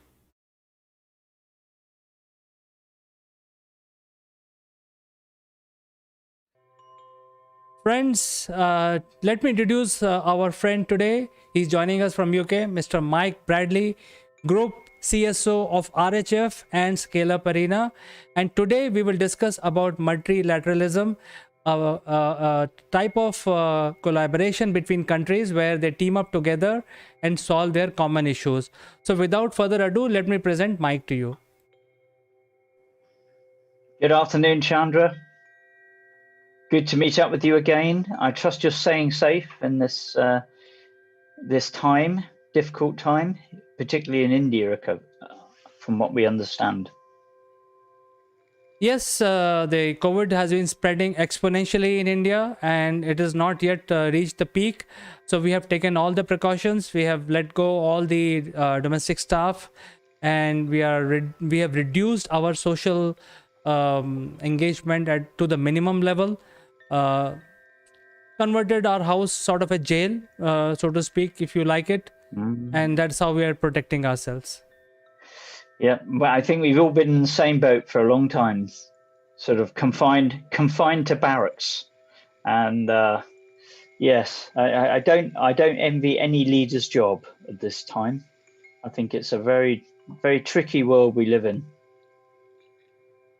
That's right. So, but the problem in India is basically mutant, which has been found, and it is basically infecting people and making them sick, which are below 40.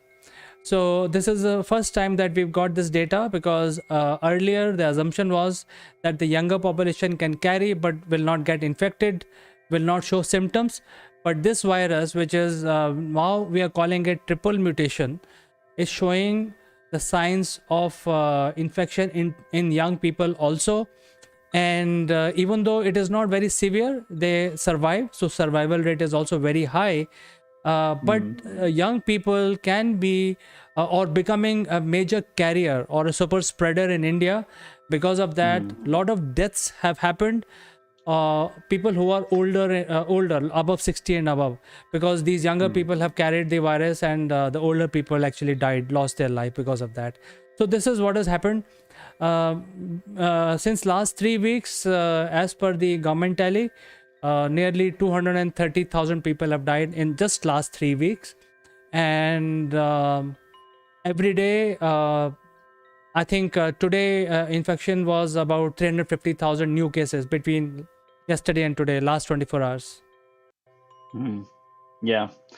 Yeah, so it's a very, very difficult situation, and I think it's quite appropriate to start our conversation around this subject because, of course, this particular challenge is one that the multilateral approach has got to help solve, and one that we have as an alliance globally to assist in this situation, because if we don't solve the problem, it could in turn become a problem for all of us.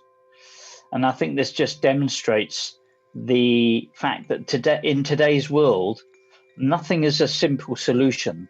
It's not something that we can't unilaterally try and do anything. And so we need to recognize that just about every global challenge, be it economic, environmental, social, health, there is an international component to it. And the approach we take to solving that challenge is going to determine the effectiveness of the overall solution. So I believe that nothing demonstrates the need for a multilateral approach, a multilateralism, more than the current crisis. Well, Mike, you are absolutely right, because when the Europe and Americas and Brazil were under a lot of stress because of the cases which they were showing a couple of months back, India actually stepped out and helped them out by giving free medicines, etc. Where whoever needed it, it's all free. And in fact, all the neighbors got multiple vials of free medicines. So India really stepped up their production facility and gave free medicines and whatever support they could do. And I think now the world is helping India by doing whatever they can, because India needs a lot of help at this point in time. And doctors are saying that the peak will happen after 3 weeks from now. So we have not yet seen the peak. So we don't know what will happen in the next 3 weeks. So a lot of help is required in terms of medical aid, I'm sure. Not so much economic, but definitely medical aid help is definitely required from other countries. Yeah, no, I agree. And I think the same is true with a lot of our global challenges, Chandra. Whether they be social or environmental, there's no gain by just going on a unilateral basis. These big subjects like how we say, stop climate change, get control of the environment, optimize the environment for now and for the future, is not something we can do as an independent group, because one country in and of itself, even at the magnitude of India and China, even if both India and China had the same environmental climate goal challenges and approach, there would still be over half the rest of the world